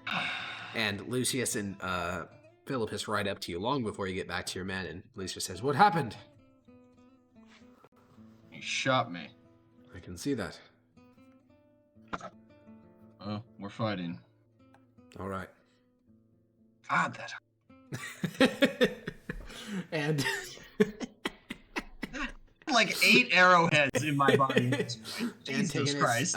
Begins to rally his men. You see him waving his spear above his head, rallying them for the incoming battle. Lucius does something similar. And for this combat, we're just going to mostly use zone combat because 2 men on horseback almost never are like just getting really close and swinging blades at each other. That's just crazy. They're mostly doing this like wheeling and like rotating and just like this very mobile sort of combat, especially with numbers as small as especially with the numbers as small as 20 people. Additionally, the battlefield is huge, so we're basically just going to focus on you and Antigonus because there's no reason to simulate the rest of the battle. I imagine whoever wins that will help polish up the remaining with the functionally, because these battles take like so long. In fact, this is the one time where I very strongly wish that we played with minute-long rounds, which is what 2nd edition does, just because horse combat took so long and it killed so few people compared to like almost every other form of fighting. But such is it's not, you're like 80 feet apart for like 95% of the combat. Yeah, exactly. You're not, breathing down the other dude's neck while you're trying to fucking poke your spear into him. Yeah, like there's a lot of ancient battle accounts of like how long the fights between horses took, and like the battle of Cannae, which is where like 40,000 legionnaires died. The cavalry lost like a couple hundred. Yep. They're fine. They're chilling. They're being chilling. This shit's boring as fuck. Yeah, it's literally it's like nothing. It's a meme. The monk that's riding this shit down up on the hill. Yeah. Yo, do some this shit. This shit's boring as fuck. All right, so I'm just gonna mark the distances real quick. You remember how this works, right? Vaguely? What, dueling rules? So basically we'll just talk about how the zones work. Also for the viewers, it's worth refreshing. Zone combat? I do not know how that works. Yeah, zone combat's very simple. There's the extreme range. It takes an action to move between each zone. Though for our purposes, it's just movement because of how quick horses move. Extreme, there's nothing you can do. except for longbows. Longbows are the only thing that can shoot into extreme range. Ranged is every other ranged weapon, and melee is all melee weapons. It's that simple. Reach weapons are treated the same as normal melee weapons for this purpose. So, All right then. is there anything you want to do before you ride your cavalry forward into battle against Antigonus's? No, I'm good. I'm saving my second wind till I sustain more damage. So All right, then. I'm good. Lucius shouts, "Charge!" And the two horsemen descend on each other. Roll initiative. I really hope I get. Antigonus the Red, more like Antigonus the Chad. Oh, dude, what the fuck? Holy! Hunger! Alright, a disadvantage longbow strike. 9. Thank God. And his Thank God. 10. Alright, 2 arrows let's go. plop into the Okay. earth beside you. So one movement takes you to range, an action dash will take you to melee. What are you doing? Oh, what a pog. He can't shoot me in melee. No, he cannot. Chad. Chad. move And into if I'm melee? gonna be fucking. Yep, if I'm gonna be being attacked by him anyway. Alright, and you do not have a reach weapon, right? No, but you said it's the same thing. Yeah, no, not for a different reason, not for melee. Oh, yeah, no, I don't have a reason. Okay, No, just, it'll just- come up. just- Don't worry about it. I should have taken the dude's halberd. Yeah, well, such is life. Alright, what are you doing? Didn't I just dash that? Oh, yeah. Alright, so on his turn, Antigonus is going to... You know what, fuck it, he'll take melee for a couple rounds. He's going to double spear you. First one misses, second one hits. He stabs you in the side. Weirdly enough, this guy may be the most lethal warrior to you only because he's really fast because he's also on horseback. Like, he has a lot of maneuverability. Alright, what are you doing, Maximus? The pool! I action surge. Action circle? And second wind. Woo! I'm gonna do my second wind because if this is like not a lot, it might be bad. Yeah, that could be bad. We're good. Sheesh. Holy shit. Is that all the damage you've taken? No, almost. Not quite though. God damn. Very nearly. I like 3 away from max. And now I get 4 attacks. Based. 1, 2, 3, 4. Hit, miss, hit. Chad. Alright. You cut along his chest, sort of injuring him quite heavily. He is also going to second wind. Oh, no. I guess I'll mark him or something. Sure. Yeah, you can mark Oh, the him. idiot! That's Oh, the bozo! That's brutal. Oh, fuck. Okay, well, anyways, he's gonna hit the sides of his horse, and the horse is going to ride away from you, so you are basically moved to the ranged distance. So that's his action, his movement. Then his second action, he's going to throw... His second action? He action surged. Yeah. He's gonna throw 2 spears at you. The bozo, they both miss. Shee! Alright, one of them almost hit you, so it strikes the plate like chainmail, and for about 5 seconds it remains like stuck in the links of your chainmail, and then you rip the spear out and toss it to the side. Ah, nerd, he thought he got me, but Yeah, he did think he had you. Alright, Maximus. the bozo? I'm just gonna do this. Okay, easy clap. You ride after him, descending on him again. A clash of sword and spear. I should have just attacked his horse last turn. That would That would have been fucked, man. Killing someone's horse. Hey, man, then he's just like on foot. How'd you feel someone did that to Mickey, man? Awful. I would do everything in my power What to if kill him. Mickey died in a prequel, and then he's actually a zombie horse throughout all of main Pax Mithdosica? No one knew. I think me and Renesmee are gonna have an issue when she figures that out. Wait, it'd be so funny though because she's so attached to him. But then zombie got him. There it What are you is. gonna do now? I think that's like Killdrack portions of like existential crisis right there. Alright, what are you doing? I'm just going to attack him. Okay. Yeah, I've done enough damage to him that I'll just commit. Alrighty. Yes. Miss. Damn. On his turn, Antigonus is going to make an animal handling check to spook your horse. Okay. He fails. Fuck. Get fucked, dude. He's gonna try to freak out Mickey and throw you off. Alright, then I'll make one spear Mickey attack. the Chad, Which misses. unwaverable. Jesus. And he fucking misses. Holy fuck. Antigonus is not. Yeah, you know what we're doing. Bonk, bonk. Ooh, critical hit. All right, you slash across his chest. He is bloodied. You can hear sounds of fighting elsewhere in the battle. I need to roll something real quick. Oh no, un segundo, senora. Oh fuck, I drew a circle instead. Oh my god. Oh my god. I drew a fucking circle, man. Okay, wait, no, Idiot. it's not fixed yet. There, okay, I fixed it. Anyways, I didn't roll the thing I'm trying to do. I just fixed the circle. Boom. Okay. Alrighty. What's that? You'll see in a moment because of the initiative you rolled. He goes right now. Philippus is going to fire a crossbow bolt. Oh, Chad. Oh, fuck. A crossbow bolt whizzes past Antigonus. He glances over and he shouts out, "Men, help me!" They're all fighting their own fights. Nah, it's too late for you. Devil spears you. Oh no! Oh! I did a lot of damage. 20 damage. 2 quick spear jabs to the chest. Oh. You know, there's still a chance. You have less HP than him. There's still a chance. What do you do, Maximus? Longsword. Hit. Hit. Oh! You cut towards his hand, slicing open the back of the palm, and he recoils it away. And then your second strike hits him in the chest. He bleeds for a few moments, and then a crossbow bolt pokes out of the back of his throat. And I mean, any one of those injuries would have probably been lethal. Everything from blood loss, the stab in the chest from blood loss, the crossbow bolt through the throat, also lethal. So from blood loss, yeah, a lot of blood loss. From the 1, 2, 3 punch, he is very much dead.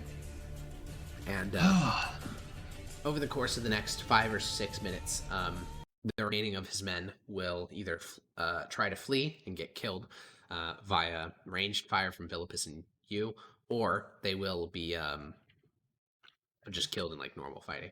But none of them will be spared.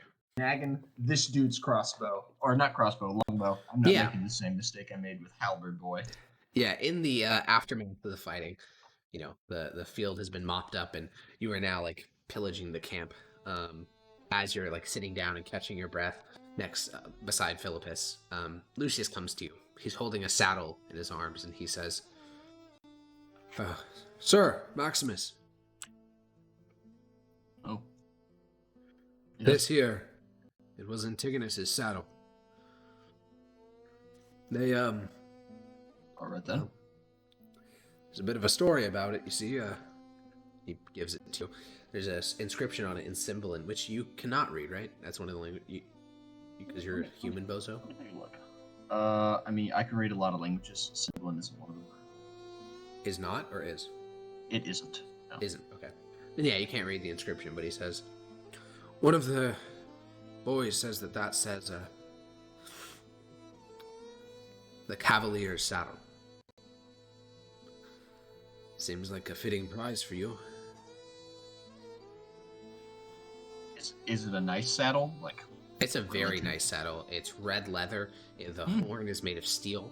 The stirrups are custom and have little like lilies carved into the leather. I guess you wouldn't call it carved. You call it like engraved or sewn into the leather. Yeah, it's a beautiful saddle. It's a very nice saddle. Absolutely, I will take this. Thank you. Lucius nods and says, anyways, they left a whole stew sitting on the fire. Are you going to join us? Oh, I don't see why not. Philippus, you stand up to go join him. Lucius walks over, and then Philippus puts a hand on your shoulder and says, Oh. I wouldn't. Oh. Oh. He stares at you, like, with a very, very intense expression. You didn't have to do that. I did. They are traitors to the Empire.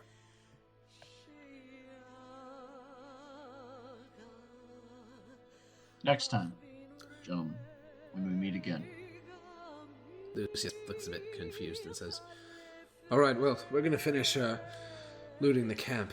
They managed to keep most of the riches from our raiding, so maybe we can just retire in the east. Yeah, we won't have to join with the dragon, just find ourselves a nice plot of land. I'm Well. happy to have seen you again, sir. Always a pleasure. Good luck, gentlemen.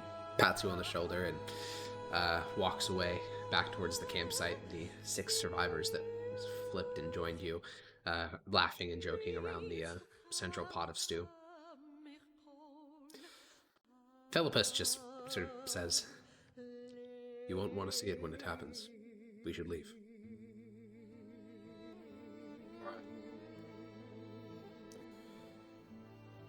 You and him begin to clock westward as the sun goes down.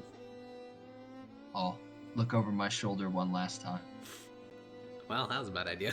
You see them grabbing at their throats, falling to the ground. Blue veins beginning to spread up, or blackened veins spreading up from their throats to their face. I'll look away. Oh, God. It was going to be like this beautiful moment of subtext, and then you just look back and watch them all dying to poison. That is very funny. Alright, that's some dark fucking funny. Anyway, so if only we had sanity in this game. Yeah. As you and Philippus are riding away, he says, "You know, once you're done with this quest of yours, there's always work in the Department of Faith. A good man who can take orders and do anything for the good of the Empire can work there." Department of Faith? There's a man You named... mean like, be a judge? Something like that. There's a man named Tribunus Numerius Lucullus. Speak to him next time you're in Mythos. This isn't just me saying this. The governor instructed me to pass along the message if you survived. Huh. I definitely will, thank you. Alright. And lastly, is Lezhko brought back. The ringleader who had taken the first stab at you. Lezhko brought back. Every night you see his face. I'll also reset all your shit. A gray mustache, hard lines of a man who spent his life in the sun, and a placid neutral expression even as he sliced his dagger towards your face, cutting your lip. Every time you awake from that dream, you reach up and touch the scar. Lezhko was not a drunk. He was not violent. He was not ruthless. He was funny, affable, persuasive. It was you and him that had brought together the Brotherhood in the first place, and it was you and him that had kept it together. Your journey for Lezhko took you far from civilization. You left the Empire and began journeying far to the east, within the uncontrollable and vast Tibrashan plains. A small village named Zalgris was your best lead, home to a prized cow and a single shitty bar, according to the inhabitants of the previous town. Good enough, considering you've ridden for almost 3 days, roughnecking it through the wilderness, and your belly is growling. You feel your coin purse as the main street of Zalgris comes into sight. You have exactly 6 pence and 1 zapper in your coin purse, enough for a meal, a drink, and if you're very lucky, a bed. Lezhko has come this way. You know it's true, and yet, you still need to find him. Did I not collect the bounty on old boy from last time? You did, but it took you a long time to find the lead on Lezhko. Oh, Again, this okay. whole thing took about a year and a half. I spent all that money already. Yeah. So, there's a single bar here, and you got just enough coin probably for a meal and a bed. Is it like 2 of the things, but not all 3? A meal or bed or a meal, a bed, bed, a drink, or 2 of the meal, bed, or drink. 2 of those. I've gotten hungry before. It'll be alright. All right, you bring your horse to the small stable outside the bar. It's not even really a stable; it's just a flat patch of grass where a young boy is. As you bring your horse to the young lad, and he takes the reins, you hear singing from inside. They all seem to be celebrating. Celebrating something in there, lad? Yes, sir. Haven't you heard? What? The Mithdosian Empire's been defeated. The dragon destroyed the 4th Legion. Kid is smiling ear to ear. I forget where I am sometimes. The kid seems excited. He says, they say that the dragon turned into a dragon and incinerated the whole Legion. Their golden eagle, their evil officers. Do I have like a symbol of Mythosia anywhere on me? No, that would be insane. To go this far from the Empire with any symbol of government would be like suicide. Ah, yeah, that makes sense. You are about 300 miles behind enemy lines, as it were. Sounds like a great victory. It's a beautiful thing. The dragon, he's gonna bring us a victory. You should join him. I think they're going on to the next song now. Suppose I should join in on the festivities, shouldn't I? And I'll head on in. I was tempted for a moment just to lean down to the kid and be like, "Oh, not to worry, my boy. There's always another Legion." True. I thought that might be a bit bold. There are 13 of them, so the dragon has a lot to grind his way through. Although so far in the fucking Pax Mithdosica, it seems like he's doing a pretty good job. Actually, sorry. By Pax Mithdosica, the dragon's dead. Oh, based. Yeah, he died at the Battle of Manzik, and his son took over the war against the Empire. Idiot. Yeah, you head inside the bar while Mickey is stabled outside, and the singing is deafening. Luckily, you speak Tabrashan, and you are a native speaker of it, so it's not like you're not really noticeable as accented. And you push your way past celebrators who are singing, and they all are talking about the glories of Empire and songs to the ancient Empire of Mizdagoff, and just all this celebration of victory and conquest and the invincible dragon. And you can head to the bar and get a drink if you like. Shall I? Also, I'm a native speaker of Tabrashan. I think you are. I thought you were. Don't you speak Tabrashan? I do speak Tabrashan, yes. Oh, yeah. So if you were raised in the orphanage in Ravinium, there are 3, well, technically 4, native core languages to the Empire: Common, Mythos, Tabrashan, and Brittonic. All of those are taught in education. So you would have been taught Tabrashan from a very young age. I see. Okay, all right, that makes sense. Same as Mythos. Damn. Yeah, the Empire is very multicultural. It's why it's an empire. I should snag Brittonic at some point. You should. But yeah, so you came here looking for a lead on Lejko, but everyone's here is a bit too busy celebrating. Most of the young men seem drunk, and as you sit down at the bar and get a drink, a man grabs you by the shoulders and says, "Oh, you look like a fighting age man. Why aren't you out with the dragon?" I'll pat my knee. Oh, I did my time. Body's not the same as it once was. You should rejoin. You've heard of the great victory, I'm sure. Oh, yes, I have. 17,000 men killed in a single day. I bet over in Mythos they're pissing themselves. Most likely. You said you did your time. Did you fight with the dragon last year? Not under him. Good lad. Fighting back. Finally gaining us what we deserve. A new empire. He pats you on the shoulder and drunkenly stumbles away. Pissing themselves with anger, more like.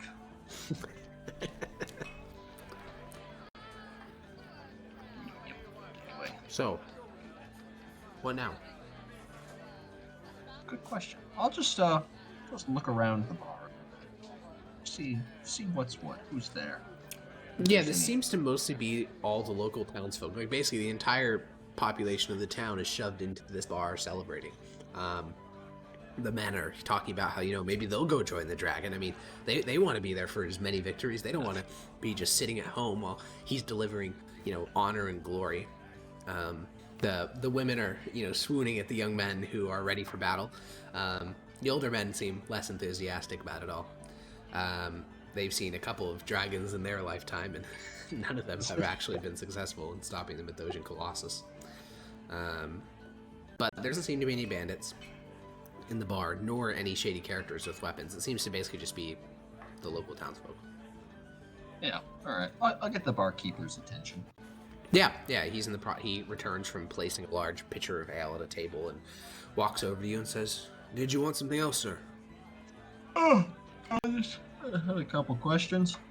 About another out-of-towner.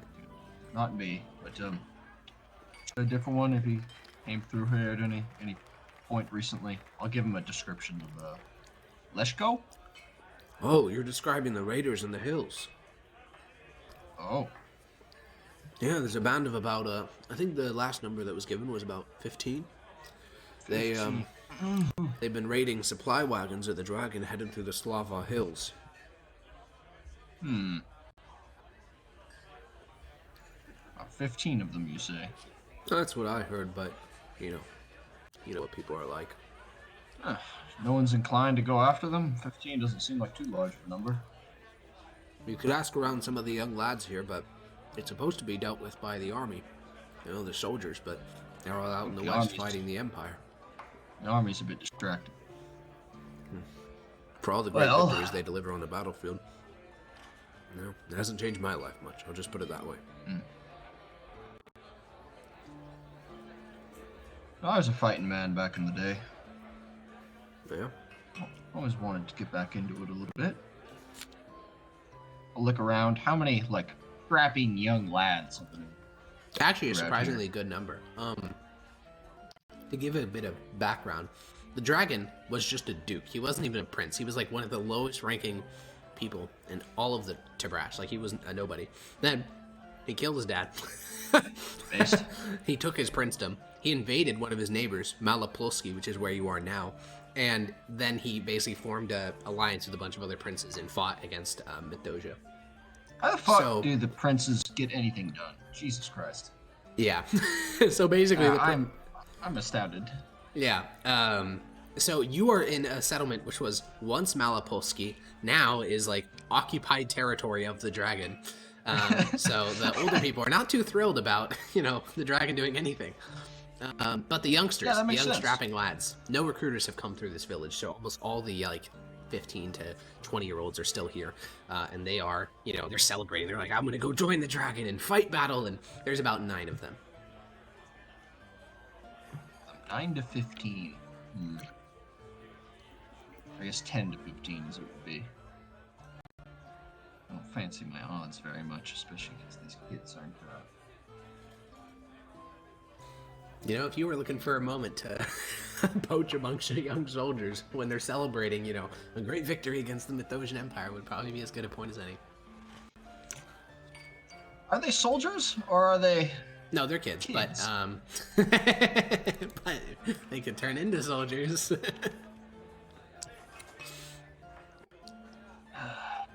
I mean, really, what's the difference between a soldier and a child soldier? I mean, all right. Unless you want to go fight Leshko and his band of, or Lezhik and his band of, no, it is Leshko. Fuck, Leshko and his band of rebels. No, I have zero desire to do that. Well, then sounds like you need some child soldiers. Well, I mean, there are a couple of young adults. It's just, Yeah. I'll go up to the old guys, the older guys first. Yeah, there's a table of about 4 men in the late 50s, and they are not celebrating at all. They're not singing the songs of glory. They're just grumbling over in the corner, just. Yeah, I'll sit down. One of them will make a space for you, and he'll take a look and say, "You're a stranger." Passing through my business. I stay around here for a bit longer though. You all don't seem to be celebrating. Why would we? Remember the times before the dragon? It's not just that. I remember the last man that they called Dragon. They called him the kids. Duke Sigmund the Golden. He marched west, destroyed 4 imperial legions, and then 5 came. They burned the countryside, destroyed cities, killed Duke Sigmund. I wasn't alive for it, but my father was. A century ago. There's 10 years of horrible war. Always another legion. He nods. These boys, they don't understand. They just... No. They can't until they've seen it. I heard there's a bit of a bandit problem here. Up in the hills, yeah. They haven't attacked us or any civilian supply depots. Only raided supply wagons headed for the Dragon's army. I'm gonna see if I can scrounge up some of the youngsters. Go deal with it. I suppose any of you would be disposed to join us. One of the men chuckles and another one speaks up and says, "Grab as many of the youngsters as you want, as long as you don't get my son. I'll have mine staying here, tilling to the farm. Let his dreams of battle fade as he realizes that we can't win." Oh. No takers? No takers. Right then. Well, it was worth a shot, alright? It was worth a shot. Worst Well, they they could've actually said would have was been no. like fighters rather than, you know. And I'm pretty sure that this guy's son is going to be coming along with me anyway, so... Yeah. Anyway, are the youngsters all, like, together? They're spread out in like 3 different groups, but they all are basically doing the same thing, celebrating victory, hitting on women, you know, the usual. Classic. I'll go up to the largest group. Yeah, it's a group of 5 guys and 3 women. 3 girls. Yeah. Hello, gentlemen. They look over Enjoy your and evening. one of them says, "Howdy, you're stopping by?" Something like that, yes. I have business in the area, and I was wondering if you all would like to help me with it. What type of business? Well, I'm sure you all have heard of the Great Victory. Dragon just with legions. Absolutely. Wondering if you'd like to help in your own way. How can we help? And all the guys sort of like lean in and Well, they're being let in on a secret. with the army being busy kicking the shit out of the Empire, I'm sure you've noticed things in the way of law enforcement have fallen down a bit. The men nod. It's my job to go around cleaning up bandit groups and thugs, things of that nature that tend to sprout up during the time. And generally, I need a group of strapping young men who'd like to see a little bit of action to go and help me with it. Guys look at one another. You all look just perfect. And then one of them says, "I'll do it." Then the other one's not wanting to be outdone, say, "Yeah, I'll do it too." And soon enough, you have volunteers, and even some of the other groups of men, the young men seem to hear as well. And within moments, you are surrounded by a throng of 9 youngsters, all of them, in fact, saying, "No, I'll go with you. I'll bash their heads in." And someone else saying, "No, I'll be like the dragon. I'll whip them." All right. And how many do I end up getting? 9 total. 9 total. All right. And if there's anyone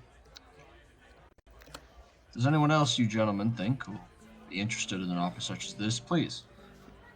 I'll be here tomorrow morning.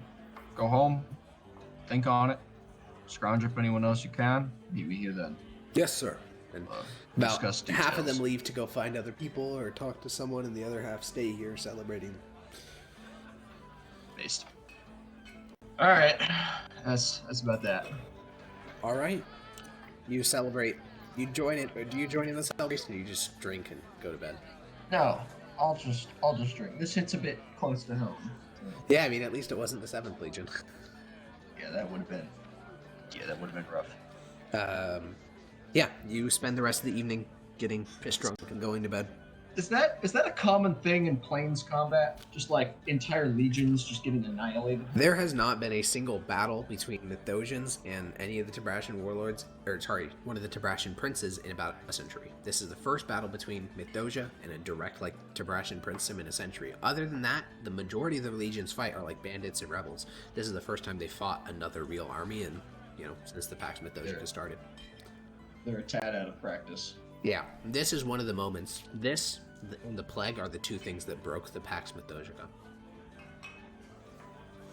Oh, So that was a thing. yeah, the Mithdosian peace, it lasted for 90 years. Oh, I see. I see now. Yeah. All right. So, well, let's see. You wake the following morning, and you young head lads outside as rainfall hits the small town of Zalgris. And your soldiers have mustered 9 young men. One of them has his father's gambeson like draped over him, but it's like 3 sizes too large. He has a helmet crooked on his head. He is the most well-equipped of them. Today is Monday. It is time for Gandalf to lick her graham crack. Ragtag looking bunch. But they are in formation, like in a line. They seem to have, put a great effort into learning at least how to do a basic line formation. So, they're lined up by an order of height, which makes a bit of a funny visual, with weapons and What do the swords. weapons consist of? One of them has a sword. The rest all have spears. Oh, okay. I was expecting farming implements. That's actually pretty good. Yeah, they seem to have they must have gotten it from like their fathers or uncles or something. All right, that's better than I was expecting. Hey, they're soldiers. They're gonna serve the dragon. What do you think? they're not just some rabble, peasants. They're gonna serve Maximus and probably die. But after you, then the dragon. This is like their warm-up round.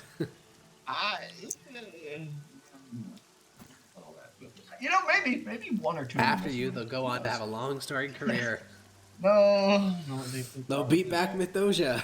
They'll go sack the Mithdosian capital.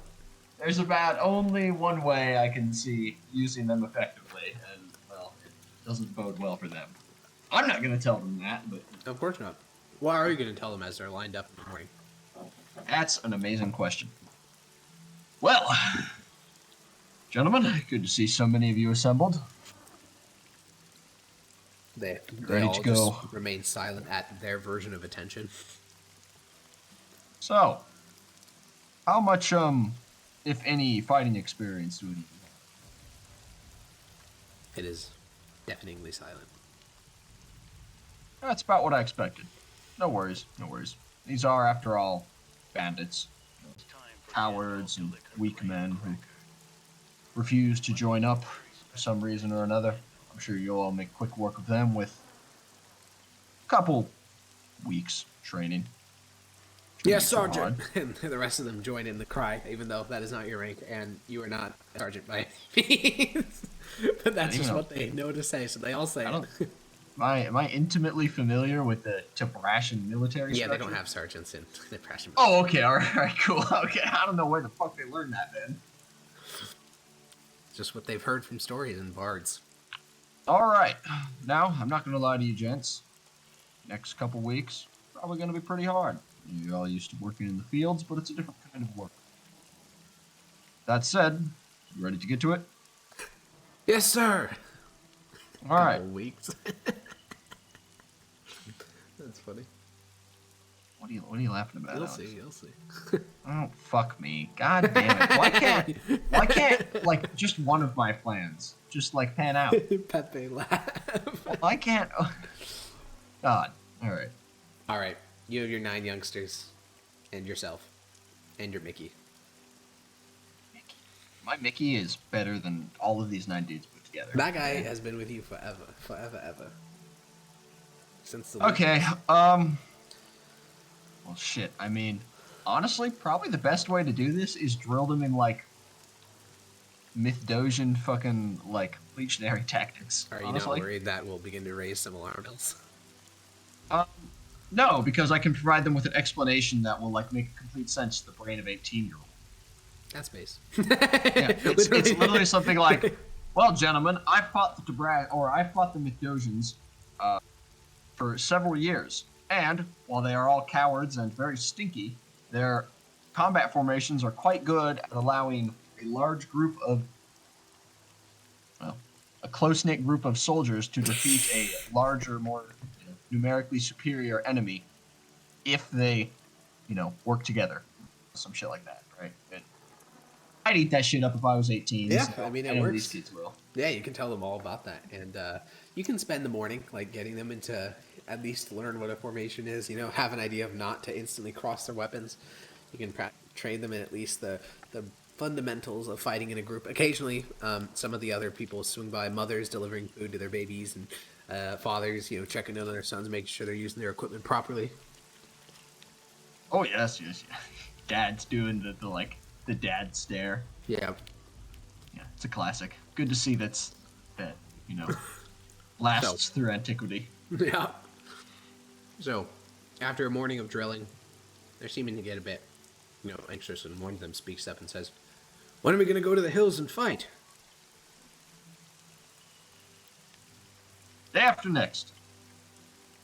Yes, sir. All right then. And you spend the day training them in what things you can. You know, you get them into some physical drills, teach them how to use their spears as a unit rather than individually. I saw where that was going, Alex. Yeah?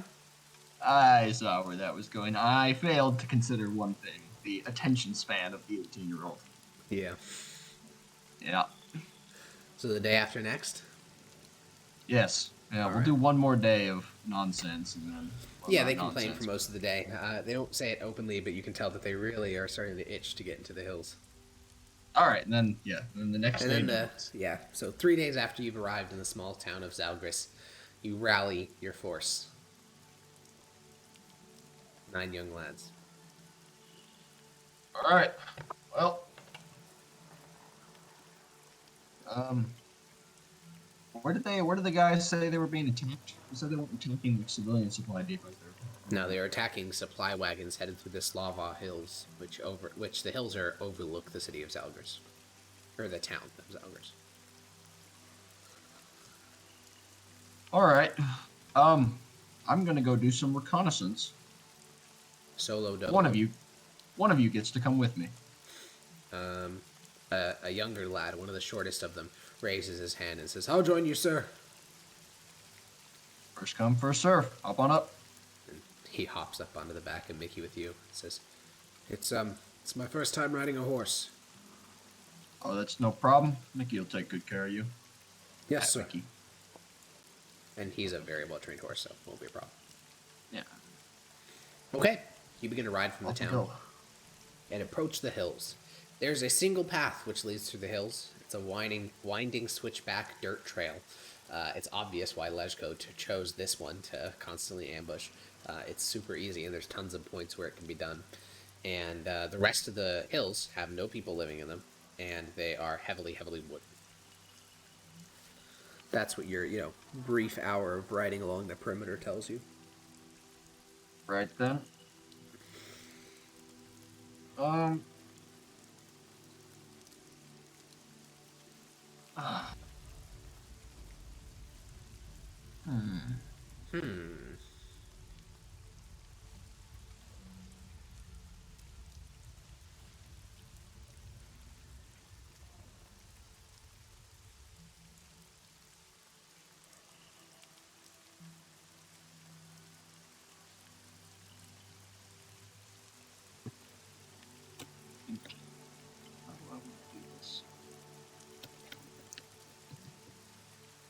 Okay, I'll do some sniffing out to see if I can find like a deer trail or like a game trail that leads off the cliff. Yeah, roll a survival check. Good at that. You are? Damn. Yeah, you find several different paths, deer trails, things like that, wolf paths, an area that seems to be the sort of stomping ground of a local bear. But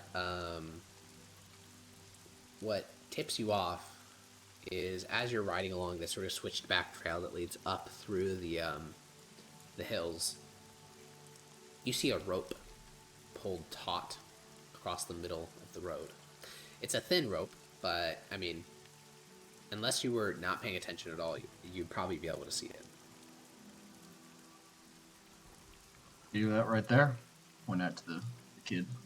Oh, I did it before, but I do now. It's always stuff you gotta look out for. Right? Always things to keep in mind. Your eyes sort of track the rope, and you see it is tied to a large log, which would presumably, be released and then swing out into the road. Not a bad trap, all things considered. Well then, I'll see if I can... Having Mickey step over it is something I can do, right? Easily. Yeah, alright, yeah. He just steps over it. Yeah, and you halt again because about 30 feet later, the road is covered in a bunch of leaves. The rest of the dirt road hasn't for the last, half a mile, but here, there's a giant patch of road covered in leaves. Notice anything suspicious here? He looks around the woods around you. His eyes are not even, looking at the road at all. He's, looking towards the trees. I don't see any ropes.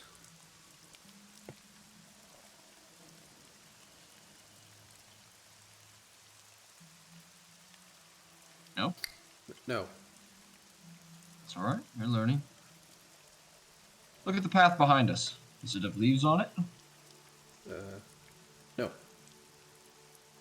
Do you remember any of the rest of the path the whole way up here having leaves on it? I don't remember, sir. That's alright. That up there, that does have leaves on it. The rest of the path didn't. Gotta look out for things that are out of place. That you think shouldn't be there. I don't think they should be there. Yes, sir. Why don't you hop down, poke it with the spear. All right. And he hops off and just don't step on. Yeah, he pokes the leaves, and unsurprisingly, the spear goes right through the leaves, and he says, "There's nothing underneath." No, there isn't. Pit trap. Seen them before. Yeah, Anyway. quite wily, sir. Yes, they are. Not wilier than I am. At least not yet. Roll a perception check. Yeah, that's right. Oh! Wow. Okay. Yeah, you see that. Damn, I was just gonna give a flash of movement, but no. With the 25, you would see. You glance, and you didn't see him until he moved. But about 300 feet away, deeper into the woods on your left, there was a sentry who was clearly watching you and the young man. But he has just begun to move away, deeper into the woods. Probably go report that he's seen you. Damn. Just as I said that too. The young man glances back. Yes. Someone's been watching us. He spins around 360, 720, 960. He's gone now. I ran off, presumably towards the camp. Oh. I suppose that means We should get out of here. Yes. We He should. hops up onto Mickey and, lightly taps Mickey's sides. And Mickey begins a slow trot back, reversing the direction and stepping over the rope. Off we go. Yeah, you guys ride back to the town. The 8 other men are waiting, sort of anxiously, stepping from foot to foot. And when they see you come into view, they begin to cheer. And when when the other young man hops off, they're full blown, shouting "Yeah, yeah, woo, how'd it go, sir?" There's, I found him. Wonderful. Well, at least I found where it leads. Yeah. Shall we mount up? What do you mean by that? Oh, I meant, yeah, just let's go. Yeah, Yes. the men get in the formation you taught them, and you guys begin to march. I don't know what I've been told. The Mythosian Emperor has stinky toes. What the fuck, man? You and your men begin to march towards the hills. This group is loud, very loud. You alone on Mickey are actually quieter than these men. Even with all your armor and Mickey's noises, it's still quieter than these guys crashing and cracking leaves and talking, and even if you tell them to shut up, I'm kind of counting on that. Yeah. Okay. And where are you riding? Are you riding at the front? Dear God, no. I'm right behind. Okay. And your plan is to Novel just idea. march up the central trail that winds through the hills? Yeah. I'll march up the trail. Not like the deer trail, but the actual. The actual trail. Yeah, the actual route. Yeah, you guys begin the long walk along that trail. It's about 2 miles. And at about the half-mile mark, you point out the rope to all of them. A couple feet later, you point out the pit trap, which they all make their way around, and you and Mickey do as well. And you notice that the sounds of wildlife have stopped. Hold up here. The whole column, does the thing where they're like, 1, 2, 3, stop! And then they all stop moving. They all seem very pleased with themselves. I'm gonna look around. You said there's no sounds of wildlife. Yeah. And you listen closer. Yep. There's only the sound of rain. Gentlemen, I'll tell you one thing about being in the woods. There's always the sounds of wildlife. Can you all hear any wildlife? They begin to listen. Then you hear the sound of a whistle, almost, and then a crossbow bolt comes whizzing from the woods and slams into the throat of one of your men, and he topples over, grabbing his neck, and he is instantly dead. Roll a charisma check as the battle starts.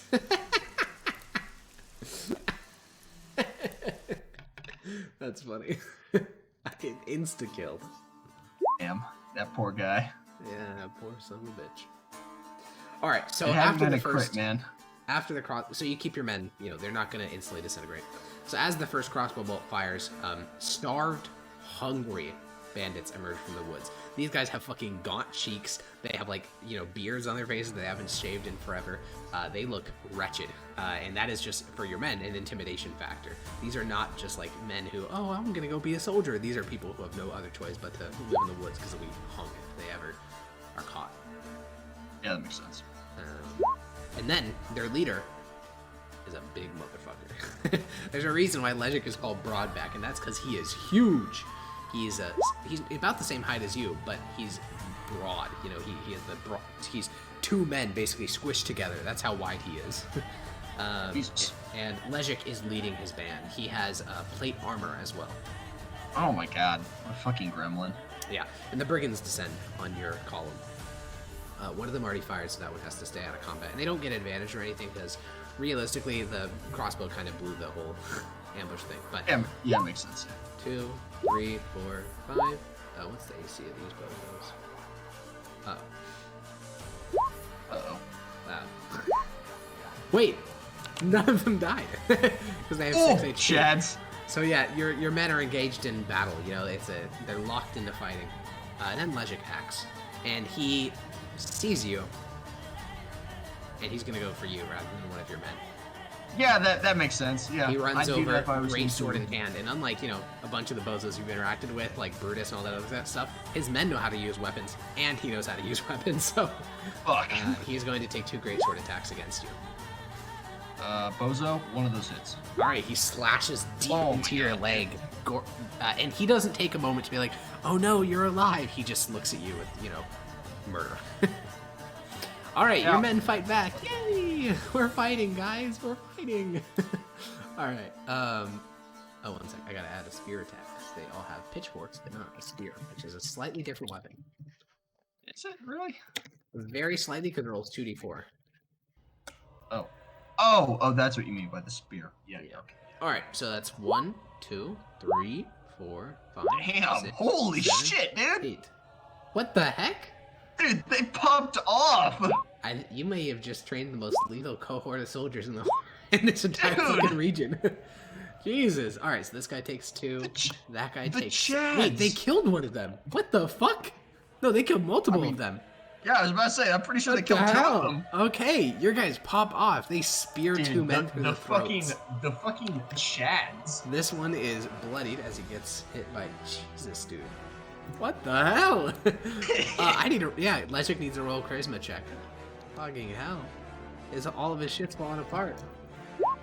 Okay, he keeps them together, just barely. He shouts out, "Keep fighting, men! You want to be hung?" Maximus. The lads, the absolute boys. I am God. in awe at the state of these lads. Yeah, I feel like it's very clear what I'm about to. Yeah? Action surge. Action surge, 4 attacks on Legic, yeah. Absolutely correct, yes. Who could have ever predicted this insane, 1, ridiculous 2, action? 3. Hit, miss. That's shitty. Alright, Hey, you no, slash into that's- Legic. That damage is pretty good. He's still fighting. He doesn't care. Oh, yeah, that makes sense. Yeah, Alright, this guy runs in, And then they're I'll just... mark him, I guess. Okay. Now, these brigands are fighting like caged animals. So it's going to be 1 attack on that guy, Dead. One attack on that guy. Fine.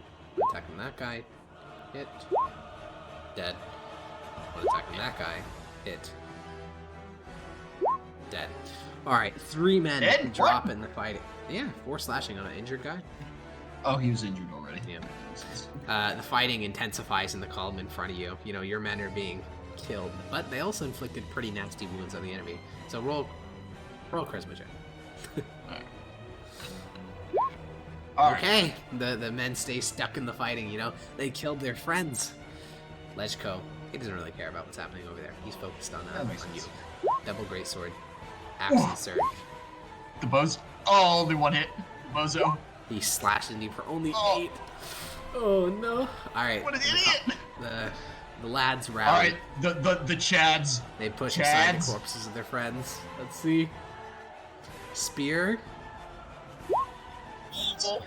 Alright, this guy in the south is dead. All that's left is the 3 bandits in the north. Holy. Alright. 1, 2, 3, 4, 5. Okay, only 2 of those hit. That was not good round. No, 1 of those hits because of 14 misses. Jesus. Alright. You know, it's a bit of an impasse. 1 peasant death. Oh, that doesn't kill him. Alright. Yeah. Alright, Does he have to roll a charisma check? Because one of them died? On Lejik's turn, yeah, he'll roll. charisma. Okay, alright. Alright, I'm going to second wind here. Okay.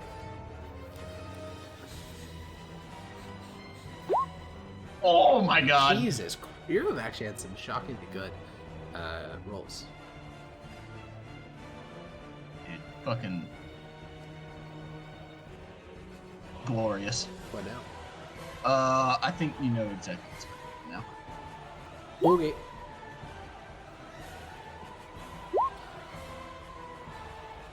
All right, both of those hit, and you cut into Lejko. I don't know why I keep saying Lejik. His broad chest is now covered in slash marks, and his men continue fighting. He'll need to make a charisma check. Oh yeah, they're still going. Frankly, at that point, they're just gonna fight to the death. 1, 2, 3. Oh my god. Jesus Christ. The idiots. The idiots! Lejko is gonna go to here, and he's just gonna swing at 2 of your men. He has disadvantage. Oh, you're right. Okay, never mind. He keeps attacking you. Why'd you Great sword, great why'd you sword. put it- Why'd you put Because that an guy X was on dead that already. guy? I just forgot to mark him before. Oh, okay. 6 slashing onto you. Damn. All right, and now dude. your lads rally. They outnumber the enemy. This one is gonna attack Lejko with flanking. Oh. 20. Oh! Jesus Christ! What the fuck? These peasants are popping off. Okay. Wow. Oh my god! That's another one. That's another dead That's bandit. absolutely another one, What dude. the? I honestly, okay. If you remove Lejko and you from this fight, I think your villagers like would have won this. Yeah, I think so too. That's oh my crazy. god, the Chads. They've taken heavy ass casualties, but Yeah. All right, Maximus. you know exactly what's about to happen. I do indeed. Oh my god. Hit. Glorious. No crit though. All right. That 17 damage. is a lot. You cut into Lejko's broad chest. He's still fighting. He's still fighting. Fouchin. Ooh. Oh! It couldn't, the luck Alright, couldn't keep up the entire another time. dead villager. Lejko's going to use second wind. That's not great. The idiot! The idiot! He's gonna take 2 greatsword attacks against you. Oh! One hit. No! Oh, let's These go! are so bad. These are such bad rolls. I mean, I guess it is almost average, but still, there should be at least 1 unaverage roll. That's just science. The Chads! The Chads! Yep, they rally. They're going Finish in it. for the kill. Finish it. All right, these 2 are at advantage. Oh. Okay, he's dead, skewered through. And then this last one, just 2 normal attacks against him. Sheesh, man. All right, he's still fighting though. All right, Maximus. That guy. This may be it right here. You did just kill an entire generation of young men from this town, though. It'll buff. I don't care. Based. Oh my god. My god, what the actual fuck is happening? Your rolls are insane. All right. You swing your blade down from the edge of Mickey and cut into his face, leaving a long line of red from just beneath his eye down to his chin. What's the lethal blow you do? I'm gonna cut him in the cheek like he did with me. Yeah. And then as he realizes what's about to happen, right through the heart. All right. He gurgles up blood, and he was trying to say something. He was gonna have some last words that I'm sure would have been poetic and something. He was quite a orator, but tough shit for him. yeah, the words can't leave his mouth because his throat gurgles. And then the last bandit, says, "I surrender! I surrender!" He throws his weapon down and raises his arms. And the young men, unless you stop them, are going to start grabbing some rope from the bodies of one of the bandits. Ben, you know what we do with bandits? Yes, sir! And one of them kicks his weapon away. The other two hold him in place, and they hang him from a tree. The men are scarily excited. They just lost half their friends in one fight. They should be scarred. This should be horrifying, but it's not. You see this look in their eyes, this look of pleasure, excitement, conquest. It starts to fade after they hang the man. They start to look amongst the battlefield of their fallen friends, and it seems to start to go through their minds, what actually just happened as the adrenaline wears off. And as you pick over the battlefield and look at the bandits, you recognize each of their faces. Each one of these men fought under Lejko since the Brotherhood of Glory was founded. And each one of them now is reduced to a 90-pound, starved, thirsted husk of what they once were.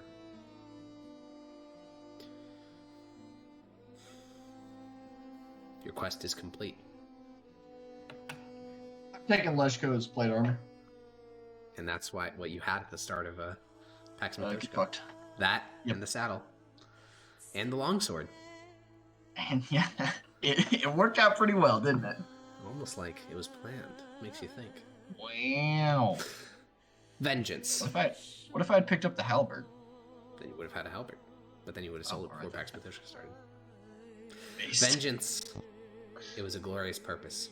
The hunt brought you not joy, not pleasure, but a driving goal. Something to fight and live for. With all three of the captains dead, and the Brotherhood of Glory consigned as a relic of the past rather than a banner for murderers and thieves, you can move on. So you rode.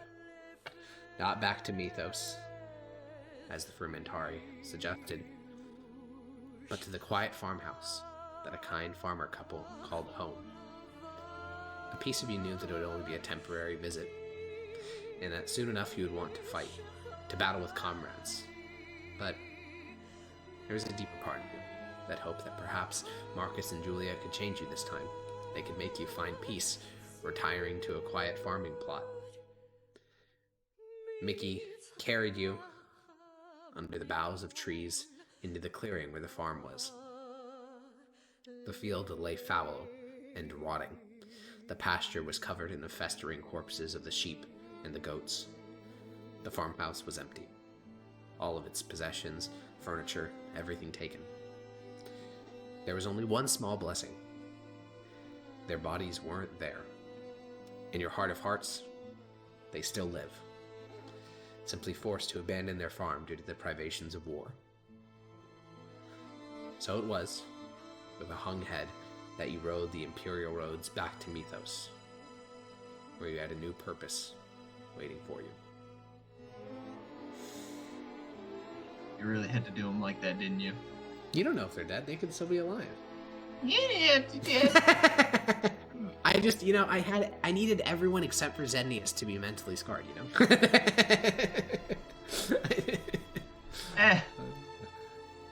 I mean, you got vengeance. You killed them all. Oh, also, I guess. after the hunt is completed, I think that we should change something. I don't think you would have brought the arrow with you, to the Deadwood. I think after the hunt was completed and your hunting token was no longer needed, you would just have left it at the farmhouse. What do you think about that?